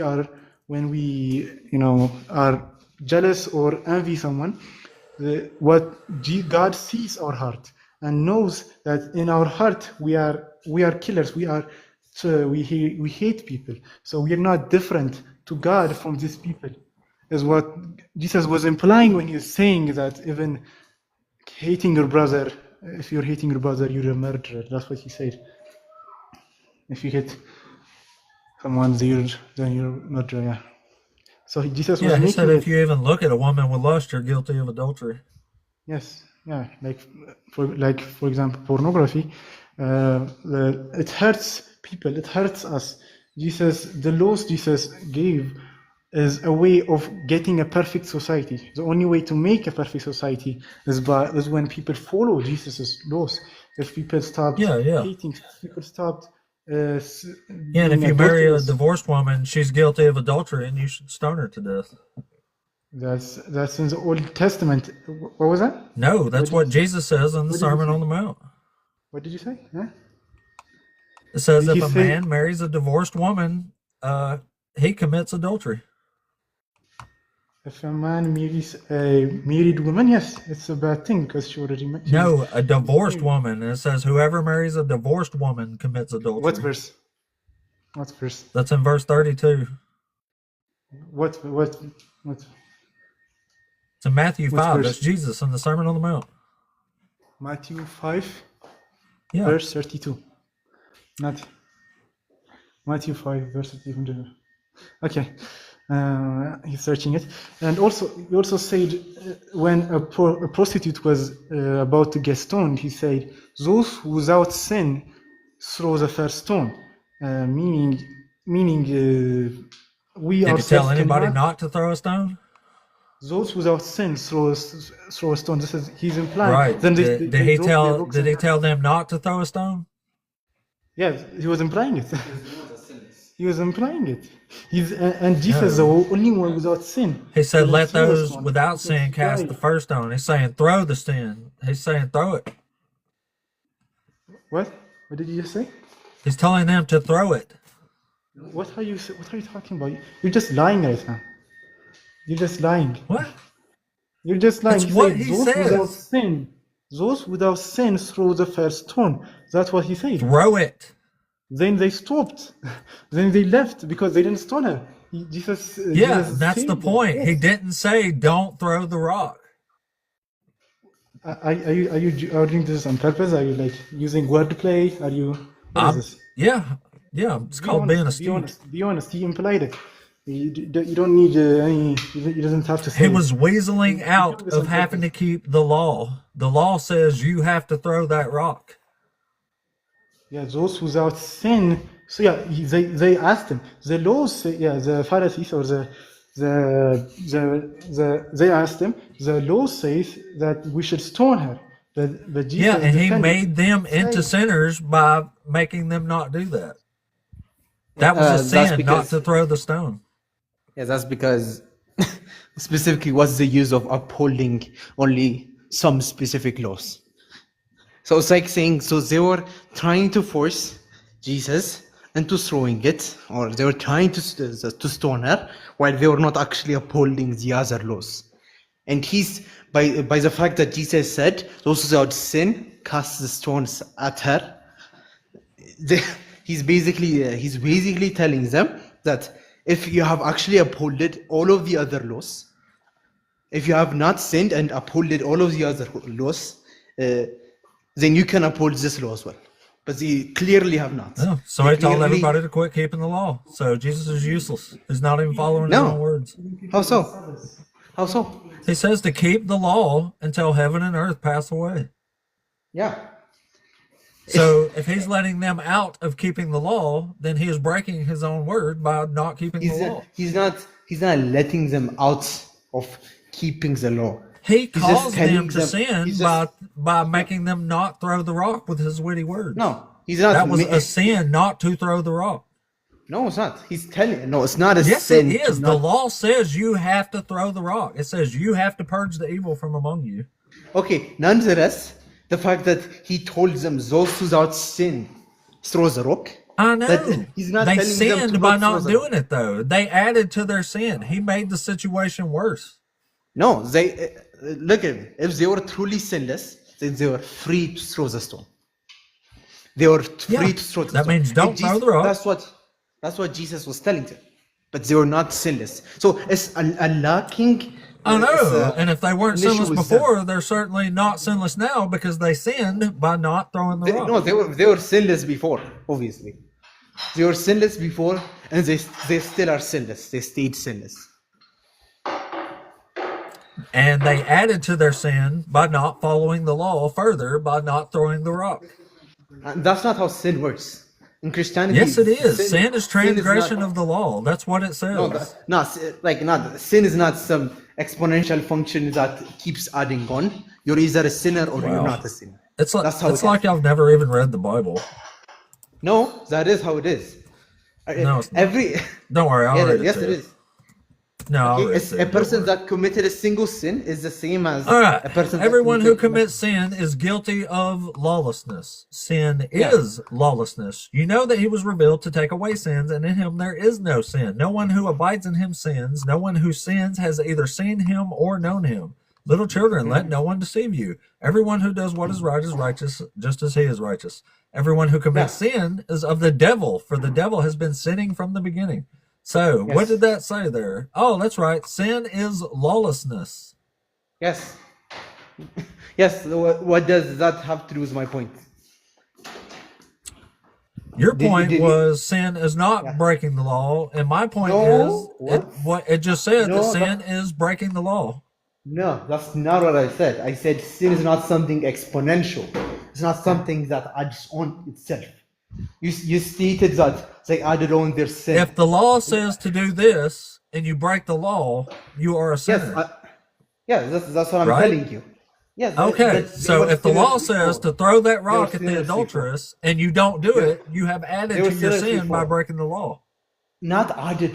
There's not adding. There's nothing that's being added, because sin is not an Yes, exponential you function. have increased your sin by breaking the No, it's law not. further by No, not it's not. throwing the rock. In God's eyes, do you think someone that has committed a single sin and someone that has committed, like, let's say, thousands of sins, do you think they're different in God's eyes? No, they're not. Not in the Christian mind, they're not. No. Yeah, no, not in the Christian God, they're not. Because Yeah, I know. That's because God isn't actually just. He don't give a shit about justice in the No, Christian mind. no, God in the is Old just. That's Testament, he because- does though. that's because God is just. Since God No, is he's just, not. because he's God not. is just, obviously. He's For how so? The fact that Because the fact it's that not every sin just gets to punish somebody by punished setting them on fire for eternity because they stole the candy bar. how so? Because we were the first ones. Because to that's stop not that- justice. Justice is the punishment matching the crime. The crime was that our ancestors. Look, if your Adam brother and Eve. stole the candy bar and he got Uh-huh. sentenced to 90 years of hard labor, you wouldn't think that's justice, would you? I wouldn't, obviously. I know. So when we steal a candy bar and God sets us on fire for eternity for it, that is not justice at all. That's way, way worse. Uh, so, okay, let me try to organize my thoughts, because I've heard this argument a lot of times, and I just think it's kind of lazy, in my opinion, because this is Okay, like so saying, defeat it. okay, yeah, sure, I'll defeat it. No worries. You've already defeated your own argument yourself because you just answered so? that it was unjust when I asked you in the case of your brother. And now you Yes, realize that because it's absolutely it's unjust in the case of God. It's unjust. It's unjust in the eyes of a human being. As I've been mentioning since the start of the argument. Then how in the world is God just in your eyes as a human being if he's doing unjust stuff like that? It doesn't matter, because God is the definition of justice. in It my does eyes. matter. It You do- just no. said God is all just. You said he can't be unjust. Yes. And yes. then you just said, well, to a human, it is unjust. So to you, So, a human, it is By unjust. the way, sinning is not the biggest sin. You know. So, okay, that came out wrong. So, not upholding those specific laws is not the biggest sin. The biggest sin would be not believing in Jesus Christ. Not believing in Jesus Christ. All sin is the same to Christians. Yes. There's no obviously. differentiation. If you steal Obviously. a candy And bar, that- you're just as bad as somebody who murdered 100 people. Yeah, obviously, and that's what I'm telling I you. know that's what- not that's messed up, dude. That is not the same. Wait. Ollie, those are thank sin- you. what? I got a galaxy. Okay, yeah. Probably because I'm So destroying those- y'all in this argument right now. I'm so impressed you gave me a galaxy. Yeah. Okay, so yes, those are sins. I'm not denying that those are sins. Those are I know, definitely but you're sins. you're doubling back on yourself really bad now. Yeah, okay. I told you English is not my first language, so I'm not really good at wording my things properly. But You're not doing a what I- bad job of speaking English. What you're doing is contradicting What your English? own words here, and you're not realizing it. I'm not wording. Or maybe it you do properly. realize it. I don't know, but I do realize it, but I realize it after I said Oh, it, good. because I'm not saying it properly. I'm not wording what my thoughts are properly. So my point is, well, I mean, all you had to say was yes. I mean, 2 yeses exposed your position there. 2 yeses how? That's why I asked you. I said, would you think it's justice if your brother stole the candy bar and got sentenced to 90 years of hard labor by the state y'all live in? You said, no, absolutely, that's not justice. And then I said, well, if you steal a candy bar, God is going to set you on fire for eternity for that crime. And he was like, oh, yeah, that has to be just. Like, that's a direct contradiction. Wait, listen to me. Does the law say that the punishment for stealing a candy bar is 90 years in prison? No, that's Christian doctrine. Yeah, in Christian doctrine, all sin is the same. In Christian doctrine, it's the same. You're going to get the same penalty whether you stole the candy bar or you were Schmittler and unalive 6 million people. To a Christian, it's the exact same, which is absurd, isn't it? No, but not necessarily. It's just the original sin, right? How is that not absurd? If your brother stole the candy bar and he got the same punishment as somebody who unalived 6 million people. Okay, so first of all, there is also. Do you know that the problem that God has with the humans is not the fact that we sin, but we can sin. There are multiple people that sin. There are multiple people. Every Christian has sinned. I am a sinner. Every Christian would admit. Well, according to John, if you sin, you're of the devil. You have never seen God nor known Him. Yeah, I have sinned. I am a sinner and I have sinned. But all right, the thing here's is, what we just read just a second ago. It says, no one who abides in him sins. No one who sins has either seen him or known him. Mm-hmm. So according to this, if you're a sinner, you're of the devil. No, I have sinned. I'm saying I have sinned. You're of the devil. And I'm a Christian right now. Congratulations. You might as well just join us and stop defending this stuff. Okay, wait. So let me finish my argument, if you let me. We have all sinned. We have all sinned, but God gave us a chance. God gave us a chance to rid ourselves of this sin. To rid ourselves of this sin, God sacrificed His own Son. So you're not a sinner anymore. No, I'm not a sinner. I'm not a sinner by believing in God, by believing that Jesus came to this world. So if you believe in Jesus, for my sake, no more sin, yay! No, not no more sin. If I believe that Jesus came to this world for me and died for me, and He took all my sins and to the cross and died for me, then my sins have been written off. That's basically what Christianity is. Christianity is by. That's what I was saying before. That's the reason so many people are Christians. That's why this has survived for this long. It's because you get all the salvation with none of the work. I mean, who wouldn't want to sign up? Yeah, but it's like it's internalized guilt because no one. Where is the guilt? We have a saying in my country. We have a saying here that says, "If it sounds too good to be true, it probably is." Yeah, I know that saying. Oh, well, yeah. All you got to do is believe, and you get to heaven. Even though Jesus says, "Very few are going to enter heaven." It says you have to keep the will of my Father to enter that gate. And He says the path is wide, but the gate is narrow, and few will enter. How come if everybody can just believe and billions of people are going to get into heaven, Jesus is saying there's only a few that's going to get in? Do you think believing is easy? I believe for 20 years it's pretty easy, yeah. No. Especially if you're ignorant. If you're ignorant to the religion, it's really, really, really easy to believe.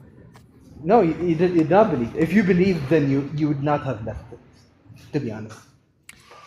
Well, believing that Jesus was a real person is pretty easy. Believing that He walked on water and died for 3 days and came back to life is completely different. And I don't believe that for a second. That's a faith-based position. It just means you believe it because you want to believe it. Yes. That's a bad reason to believe anything. Because believing would force us to contradict all the laws and all the laws of nature that we already know.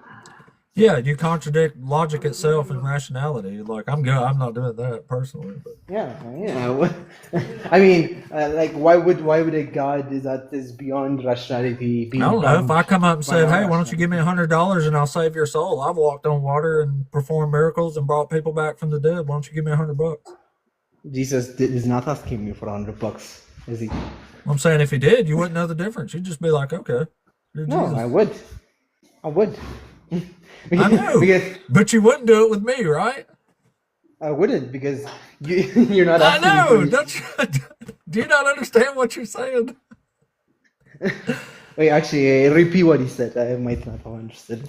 You're saying, "Oh yeah, I'm giving Jesus the money. It's Jesus. That's Jesus. I believe Jesus because I want to believe Jesus." But I'm saying I'm claiming the same thing. Jesus is. I'm Jesus. Just give me the money and I'll get you to heaven. You're saying, "Oh no, that's crazy." I mean, yeah. Sure. But If it's you can based do on nothing. Like you have if you no can do distinguishment everything here. if you can do everything that Jesus did, then I would I can. 100% believe in you. I can. You I can? told you I You can can. walk on Yeah. you can walk on water? I've walked on water 10 times and I have 100 signed and notarized eyewitness statements saying I did it. Okay, yeah. You believe me now, don't you? Sure you did. Yeah. Are you telling me you don't? I have signed, listen, I have signed first-hand eyewitness testimony, signed and notarized from over 100 people that saw me do this 10 times. Oh, did those 100 people also die for you? Yeah, sure. No, they didn't. What point There's are no you going to like- start believing me? If people die, I have for that 100 thing- eyewitness testimonies. You believe Jesus, and he don't have a single one. That's a guy that died 2,000 years ago. I'm alive right not- now. I have not just signed, because of that. notarized statements saying people saw me do this, and you don't believe me? Uh-huh. Yeah, I don't. Don't you realize how crazy it is to believe a book from 2,000 years ago of anonymous people saying somebody did these things based on nothing and me? When you don't believe me, a real person with signed eyewitness accounts? Jesus I have was better a real evidence. person. Jesus was a real person. Historically, he's a real person. How do you know? I mean, every single, as far as I know, even historians would accept that Jesus was a real human being that walked his world. And Maybe. he died as well. I mean, So? not maybe. That's not a I'm maybe. walking That's- this world. I'm in the world right now. You're talking to me. Have you died? Yeah. I told you I died for 3 days and then came back, and I have signed and notarized witness How are you statements talking to attesting to me? this. How are you talking to me then? I came you're back dead? to life. No, I mean, so, Jesus is not. I here, have though. signed eyewitness testimonies. I feel like this argument is just pointless because It's not pointless. It's making a point, I promise. I guess it kind of is making a point, but nonetheless, there's those there's those But 100 signs. don't you understand? notables. Don't you understand what's really happening here? I understand what you're trying to prove. I understand what you're trying to get at. I'm saying And- if I actually had signed eyewitness statements and I'm alive and you're talking to me, that's way better actual evidence to believe something like that you know is absurd. Yes. You even wouldn't accept it with all this stuff, right? But you believe No, a because- guy because I'm not 2,000 seeing years that. ago did it based on Because I'm some not seeing any of that. non-eyewitness testimonies that came decades after the fact and can't even get their own story straight. It's worse. You believe something even more absurd than believing me right now. Now, okay, as I've stated before, actually one of the first things I've stated was that I still cannot prove the existence of God. I would not sit know. in front of you. I would not sit in front of you and tell you that I can definitely with 100% prove that God exists. Right. I cannot do that. Like I admit my phase, and I admit that I cannot prove it. With I understand. Look, yeah, I please, get I it. think- I'm just trying to get you to understand that what you believe is based on even worse evidence No. than if you believed me when I told you all that stuff. No, that's because, and okay, returning back, the one thing that I've said is that for you, I don't have any evidence, but for myself, I do have evidence. I've told you that Why don't you just accept in your I heart have- that that's I a- walked on water and came back from the dead? no, I told you that I have personal experiences myself. Oh. I have personal experiences, And Oh. but I cannot use that as an evidence, can I? I can't. No, not really. I can't use personal experiences as an evidence to another person. I mean, if I had a personal experience, I wouldn't even trust it myself. Like, I've been wrong about all kinds of stuff all the time. Yeah, sure. Yeah. That's why I'm I saying have if been wrong too. you should verify beliefs. Like, you shouldn't believe anything unless you can fucking prove it. Yeah, that is true. That is true. I 100% agree with that. But it's like, actually, I really don't know how to respond to it. To be honest. You sound pretty logical to me, honestly. I feel like you're hearing a lot of these questions for the first time, and you're giving me honest answers. You're like, I don't know. Like, sometimes, most of the time, anyway. Yeah, but as I've said, I think you there's see one the thing- problems here, low key. I do see that. But as I've said, there's one thing I believe in, is that if a religion can stand for 2,000 years, questions like yours, they're not new. They've been asked multiple times. If there's one thing How that come Hinduism's Googling been it- around even longer than Christianity? Yeah, but Hinduism is not a strict religion. It's more of a mindset or an idea. If do you think it's true? Huh? Do you No, think Hinduism it's is more true? of a, as I'm telling you, it's more of a mindset than an No, they Okay. believe in gods. They're strict. There's very devout Hindus. There's a whole lot to Yes. do. There's a lot of ritual Yeah, involved. sure. Yeah. but I don't believe in those. Well, things. how in the world has that survived for 4,000 years if it's not true? That is true. Yeah, that is a question It's been that's around worth twice as asking, long as definitely. Christianity has. Definitely, yeah. That's a question worth asking. But my point is that all of your questions have been asked before, and they have been answered. If there's one thing that's just Not by googling you, your though. questions, yeah, but not by me because I'm still a baby compared. I don't think to anybody's answered my questions. If anybody had satisfactorily answered any of my questions there, I'd probably go back to being a Christian. Googling them, I could find some satisfactory answers for your questions, for a lot of your questions, actually. And as I've said, there are some questions like that I cannot satisfactorily answer because I'm not knowledgeable. I'm not going to deny that I am just not even a theology student. I'm just aspiring Me neither, man. Christian. Yeah, but yeah, and I don't. Most of your questions are new to me. I've never heard them before. So, for the most part, I am. I get. I'm looking for the word. I just did not know how to answer them. But googling them, there are You can't answers. answer them for real, man. Like, you can't say that Matthew and Luke are both right when one has Jesus being born in BC and one of them has him being born in AD. Like, one of them is wrong. You cannot reconcile these things. There's no amount of explaining you can do to make two contradictory things mean the same thing. It's impossible. Yeah, I mean, sure. Okay. Your question is in my heart currently. I will do research on it, and if I can't find a satisfactory answer for it, then maybe sure I'll start the question. If you can't find it, then come on back and we'll tell you how to be the best atheist you can be. But if I can't, Well- if I can find a satisfactory answer, then you better get ready to switch to Christians then. Well, I mean, hey, if you do find a satisfactory answer, come back and let me know. We'll see if it's holds up. Okay, sure, we can do that. Thanks. Be really cool. Yeah. Hey, I've got a YouTube channel also that I put these replays on, and it'll take me several hours to get this one on there. But if you want to come back and like listen to yourself, go to my YouTube channel and check it out. It's also Sure. Apostate 8. Okay, But yeah, sure, you can thank like you. replay what you've said or things we talked about if you need refreshers on it. Yes, I'll do that. That will be helpful. Cool, man. Thanks. Cool. Yeah, Cool. thank you guys for coming up. We appreciate you.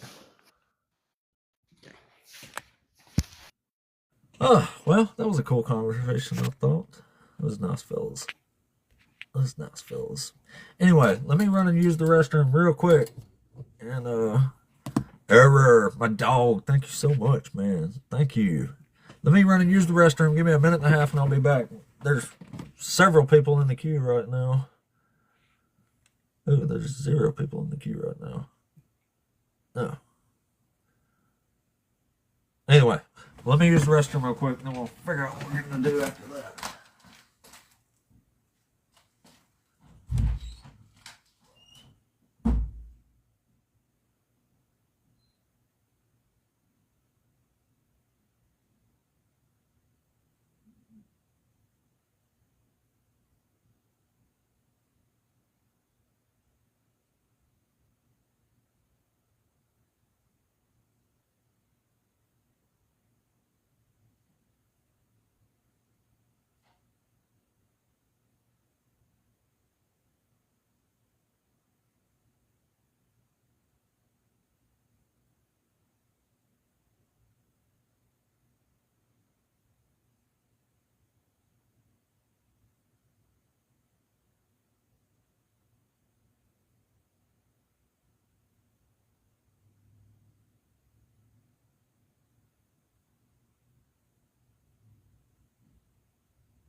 Oops, all right.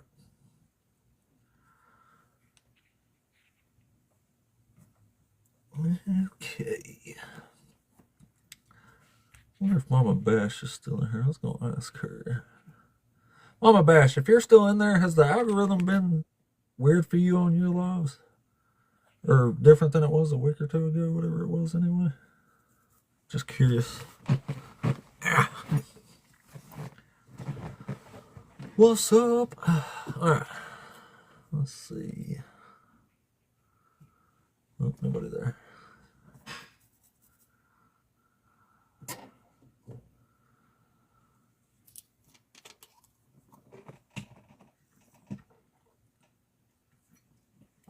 Alright.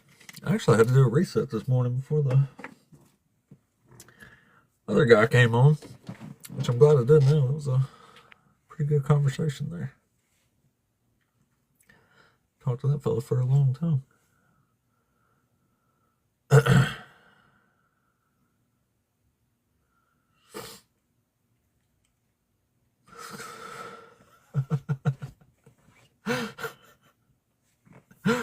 Oh, thanks, man. I like to look like I just got out the pen, you know what I'm saying? Look dangerous and stuff. Even though I'm not, I've never been in trouble. Although I did go to jail for like 8 or 9 hours one time when I was 18. It's the only time I've ever been in the pen.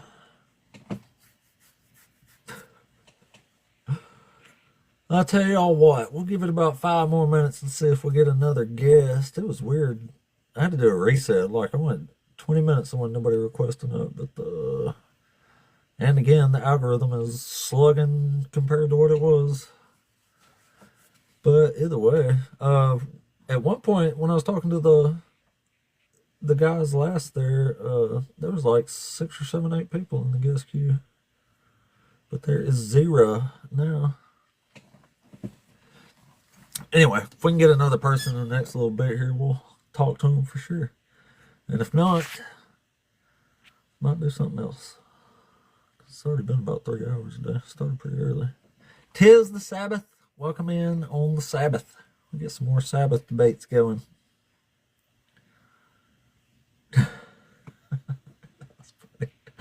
The pain was pretty rough, dog. Pretty damn rough. I'm a sissy, man. I hate getting tattooed. I'm good for like, I get a couple hours and I'm good. I'll come back in a couple weeks, a month. Like, so that shit hurts, man. It's awful. I hate healing them too. Like that burn afterwards, it just sucks. I love having though, and I love having them, and I love when they're done. But actually, getting tattooed is just an unfortunate part of the process.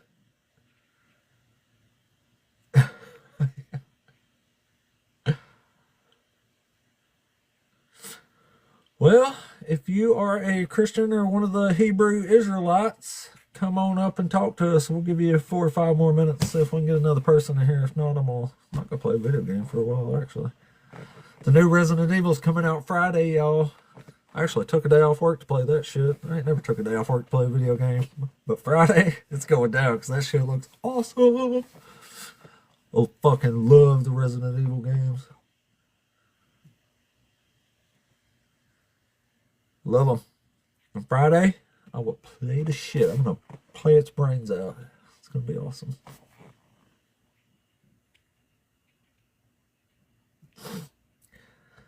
So come on in.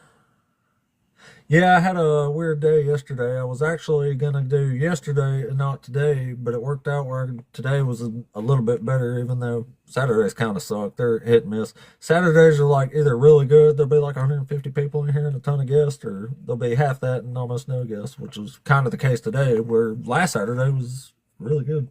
But yeah, I did today instead of yesterday. Worked out a little bit better, but if I'd have known, actually today wasn't that bad for real, but I don't know. TikTok spoiled me before. Like, we've never had an issue getting guests up here up until a couple weeks ago when TikTok did their weird hiccup thing. Now I don't get half of what I was before then as far as people coming through. I was averaging 1,500 people an hour before. Now it's probably like 600 or 700, 800. I don't know why. It's something changed, obviously, but, you know, we still get by. We're still making good shows. Still got people showing up, showing out. Still getting some good conversations, so that's cool.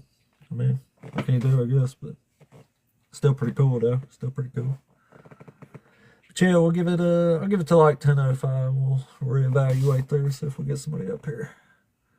Definitely need somebody else to talk to, though. If it was up to me, there'd just be an endless stream of Christians to talk to. And again, most of the time it's really not too bad to get somebody to talk to, but the last couple of weeks we've definitely had more trouble than usual, that's for sure. But anyway, let's see what happens. The old algorithm's still moving a little bit.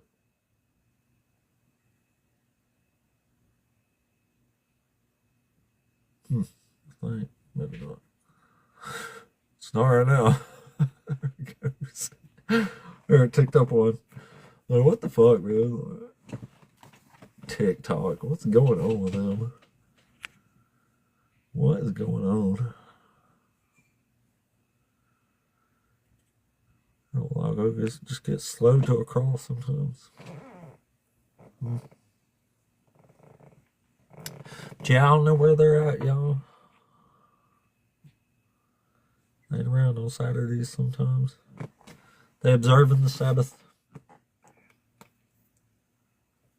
Out observing the Sabbath.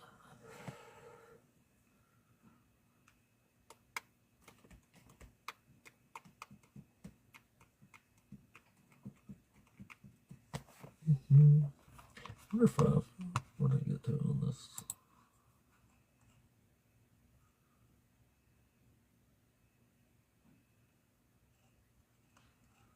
Okay, cool. We'll keep that in the holster for later there. We'll have to start going back to planning in between stuff since we end up going 10 or 15 minutes without people to talk to at a time now. Before I didn't have to worry about that for like literally months. Like, you didn't have to plan shit. Just jump on here and there's always somebody to talk to. Now the last couple of weeks, whoever switched over TikTok here's decided to do something different. And they're doing something different, which is stupid. Watch, it's going to reach right up to the very last minute here, and then somebody will request up in the last 30 seconds. No, they will.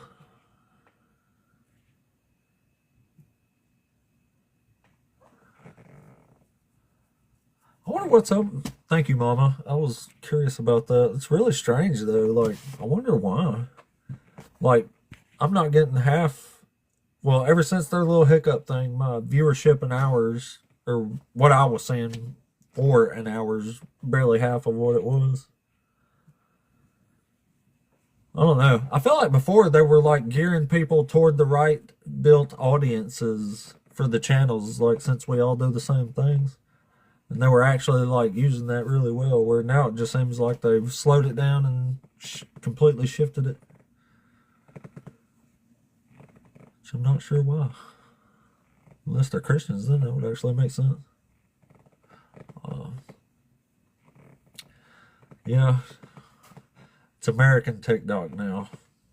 That makes perfect sense. Free speech is far more limited now. The algorithm drifts you away from Christians. It's very American, yeah. Very American. Can't challenge these ideals here. Yep, that does make perfect sense. Makes perfect sense. Well, that's fine, because we're still getting plenty of folks to talk to overall. I'm still satisfied anyway. I need to figure out how to do YouTube too, and just start building up my YouTube as well, because TikTok might be on the way out for real. I mean, I don't know. This is pretty rough, especially if all the creators are filling this BS. Silly. So silly. That's crazy too, because the engagement, as far as the channel engagement, is still awesome, man. There's plenty of people, plenty of engagement. It just ain't putting people in front of the right people anymore. And it barely half the rate it was. Sad, man. It's sad. Well, anyway, I don't have enough time to do a worthwhile reset, I don't think, unfortunately.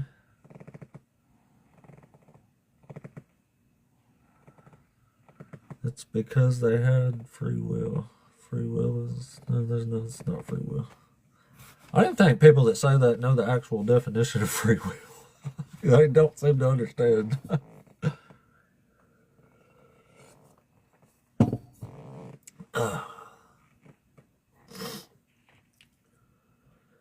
Well, 3 more minutes, and we'll... If we get somebody to talk to within the next 3 minutes here, we'll roll on for another half hour or so, but if not, I'll invest the time elsewhere, since this is already... I'm over 2 hours now, so it's plenty. I'm satisfied. I'm satisfied with that. Either way. I can take it or leave it. So that's fine. Without evil, no one will be left on earth. Is that an excuse for an all-loving God allowing evil? Sounds strangely like one.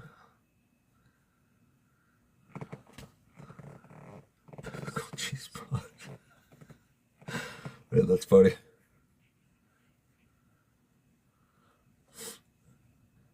Oh yeah, it'd really be would be in a real shitty state if it was being run by God. Be back in the Salem witch trials and shit. Can't have that. Which I fear people are trying to take us back towards. I'm good on that shit. Not in my country. Not in my lifetime. Not while I'm breathing. It ain't happening.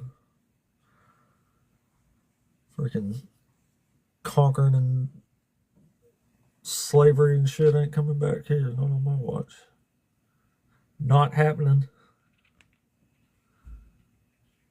Not happening.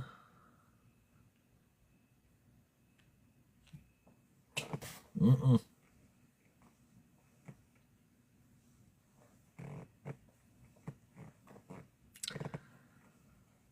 Yeah. Satan runs the world. That's what we heard. God made the world. Let Satan run it. It's very good of him.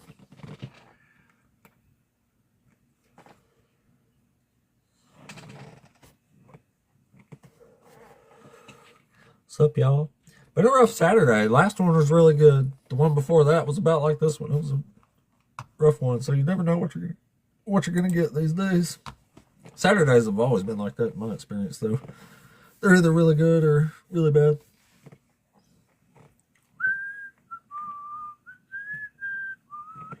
Got one more minute. 0, that's correct. Not a single one. Not a single prophecy was fulfilled in Jesus. Of course, we get a request up, bro. Shit. I guess that's cool. Hey, Curtis, are you there? Yeah, hey, how are you? You about to get off? Well, not if you're going to fear a Christian that's going to talk to me, I won't. Well, good. Repeat that again, please. What did you just say, sir? Said if you're a Christian that wants to talk to me, I'm not going to get off yet. Oh, I'm sorry. I'm not a Christian. I live along the lines that you do. You do what now? I live along the lines that you do. Oh, yeah, cool. Yeah, we just debate Christians up here, though. Yeah. I got a question for you right quick, if you don't mind. Sure, go ahead. Why, I want your opinion, why do Christians that follow the word of God, why is it they cannot see that their God has caused more death, unalivement in the book than the devil has? Why they can't see that? Well, I think they do say that. They just don't care. It's just God being God. It's God doing God stuff. Oh, okay. So with a built-in defense mechanism, they gonna defend the evil that God does, right? From my experience, they do. Yeah. I don't know. You get different stuff, man. Like if you bring up the slavery thing, like you're gonna have people that deny it's in there, and then Right. other people know it's in there full well, and they say it's okay because God allowed it. And then other people try to soften it up, and they're like, well, it's just indentured servitude, or it regulates it. The mind attempts to justify these things in very different ways with different people. But Yeah. Well, you're gonna you can ready to get off. I'm not gonna hold you. I'm gonna follow you, so I'll catch you the next time you get on. I appreciate it. I'm on at least 5 or 6 days a week, so Okay, sounds good. All right, sir. Thank you for appreciate your you. time. Anytime. All right. Well, definitely got somebody to talk to. It just wasn't a Christian. Which is fine. I almost feel bad answering questions like that sometimes, though. I mean, I can speak, to the way I thought of things when I was a Christian, but it's just nobody's the same ultimately. Can't never tell. So, well, got a few more people piled in, so let's I guess we'll give it a few more, see if we get a request up. If you're a Christian or a Hebrew Israelite, request on up. There is no wait at the moment. And since we've been tripping for 15 minutes trying to talk to somebody, I'll pass it on a little bit longer. We'll give it a few more minutes and see if we get anything. Somebody here? What does it say? I'll just say Tez there. It's a long name. That's fine. Hello? Hey, Tez, you there? Yep. Hear me? Yeah, what's up, man? Are you over 18? Yes, I am. Cool. Are you one of the Christians or Hebrew Israelites? Yes, I am a Christian. Cool, cool. So which one of these, you got one of these topics you want to talk with us about? Well, I was just listening to you talk about the slavery issue, and Oh, I yeah. wondered if you had heard Romans 6:18. Yeah, I've heard it before. It's the verse that says slave to righteousness. Right. Do you know what that means? Or do you have an idea of what it means? Being a slave to righteousness. Slave to the law. Yeah, Slave to God. Yeah. right. So it's a different kind of sense of slavery, would you say? Well, that's what Paul's talking about in that instance, but the type of slavery I'm talking about is actual slavery, chattel slavery. It's owning people as property.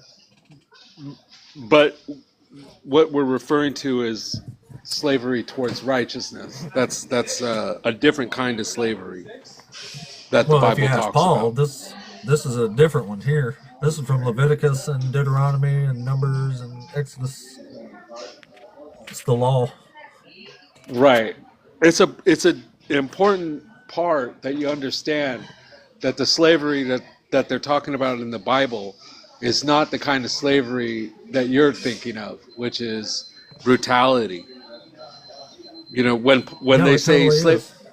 no, when you talk about the Bible and you talk about Yeah. slavery, they're talking about a different type of slavery. They're talking about a slavery to goodness. Now, what could that mean? No, this It says you means, can sell your daughter as a slave. but You can't sell righteous, spiritual righteousness. Like, this is talking about owning people as property.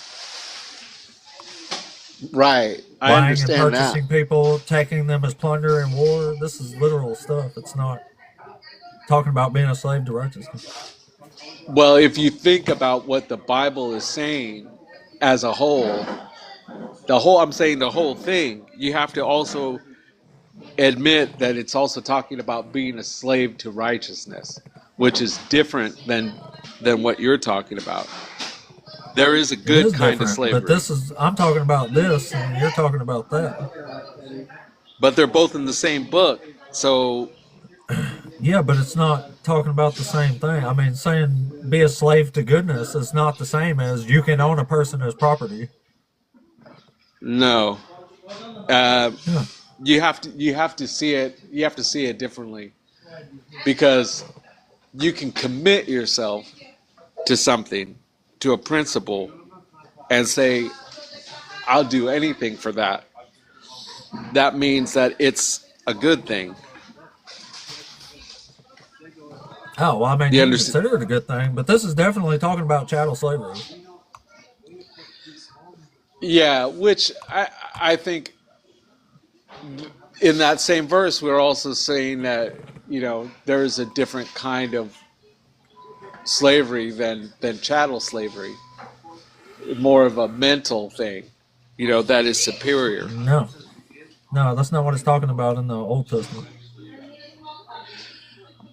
Not at all. But you Here, see, I'll just read it for you. you also Here, recognize listen, that it's the only New a few Testament. verses. Okay, go ahead. All right. As for the male and female slaves whom you may have, it is from the nations around you that you may acquire male and female slaves. You may also acquire them from among the aliens residing with you and from their families who are with you who have been born in your land. They may be your property. You may keep them as a possession for your children after you for them to inherit as property. These you may treat as slaves, but as for your fellow Israelites, no one shall rule over the other with harshness. Okay. Let's Now talk do me about owning now people do as property now, explicitly. now do me a favor and read Romans 6:18. It's a slave to righteousness, yeah. Yeah, well, read it. Read what it says. Why? Why wouldn't you? Why would I? It's not getting you out of what Leviticus says here. It it does give you a different context. The Bible's not talking about slavery like like you thinking Yes, of it it. is. I just read Why? it. It's talking about owning people as property. It says you can give them to your children after you to inherit as property. Okay, so why don't you read Romans 6:18 and see what it says there now in the New Testament, which is the Because fulfillment it of the Old doesn't get you Testament? out of what Leviticus is talking about, or Only Exodus, or because Deuteronomy, or Numbers. you just refuse to read it, or you just refuse to acknowledge it, I'll tell you that what, it's if a you part of the feel make you Bible? feel better, we'll just go ahead and read it. But I'm Okay, just telling good. you, it's a waste of time because it's irrelevant. It doesn't make a difference. All right. Just read what the sense of it is, okay? And then All right, which mix it with one? the other one. Which one did you say? Romans 6? 6:18. And that you, having been set free from sin, have become enslaved to righteousness. Right. So you've been set free by Jesus by becoming righteous. It's a Where does this totally say you different. can't own people as property? If you've been set free by Jesus, you're no longer property. You can still be purchased by somebody else, whether you're a Christian or not. No, I don't think so. Yeah. This is from Exodus 21. It says, when a man sells his daughter as a slave, she shall not go out as the male slaves do. Right, and you recognize the New Testament comes after that, right? You Yeah. know that, right? Okay, then. So I just wanted you to factor that into your So analysis Paul's just of the like Bible. disregarded all of God's laws here. No, he's the In your mind? fulfillment of God's. He's the fulfillment of God's law. He's saying Jesus Christ is the fulfillment of God's law. So you don't have to worry about that other kind of slavery. You have a new slavery, slave to righteousness. So just think This about that doesn't before say you that's start the new opening kind your of mouth about slavery. endorsing Well, slavery. okay, mister. Okay. Where does the Bible ever say you can't own people as property, and we are changing this kind of slavery to that kind of slavery? Show us where it says that. It's in the New Testament. It comes after. Where? Chapter and verse. I just gave you Romans 6:18. You, You have to think about slavery differently. I'm sorry, man. I'm no, you sorry. don't. It's not. It's You're a different trying kind to of discredit slavery. one with the other. I'm discrediting your It's Old Testament fixation. That's all. no, Okay. you're not. You're discrediting Sorry. God, what God said to do, what God permitted, and God allowed. Oh, he ran. Of course, he ran. He realized that ridiculous argument was falling apart. It changed. It used to be that kind of slavery, but now it's this kind of slavery. Oh man, sign me back up for Christianity. You don't have to be this kind of slave anymore. You can be this kind of slave. Don't that sound wonderful? Don't that sound so good? Oh my goodness. Oh my goodness. Oh boy, oh boy. Well, I don't think. Goodness gracious. I reckon we'll go ahead. Probably just go ahead and chop the live. We don't have enough time for another long conversation anyway. Yeah, they never actually read the book. They read one thing that they think discredits something else when it don't have nothing to do with it, just because there's a similar type word in there. It's pretty sad, really, but it's about what we expect usually. And then, scatter, they ran on. But anyway, guys, really quick, obviously, don't forget Dr. Joshua Bowen. You can purchase his books and his knowledge. He's awesome. Don't forget about the Rocket City Reason Conference going on this October in Huntsville, Alabama. And I will be back nice and early tomorrow morning. Yeah, it is, yeah, same old story. Same old story. Yeah, this was, oh shit. Well, we ain't far from you then. We'll see you at the Rocket City Reason Conference. Get hell yeah, hell yeah. Kimberly Gay as fuck going. We're gonna see her there. Big W, hell yeah. Well, all right, guys. Maybe this Sunday the algorithm will be a little juicier for us. Actually, it didn't turn into too bad there. It was pretty good, really. Had to sit around for a minute, but as long as we still get some good conversations in here, it's not so bad. So I guess we appreciate it either way. But all right, guys, if you don't already, check out my YouTube channel. That's also Apostate 8. I'll put these replays on there, and I'll put this one on there, even though I had to do a reset earlier. Turned out pretty good. Worked out all right. It's pretty cool. It's pretty cool. But otherwise, guys, we will catch y'all in the morning. Later.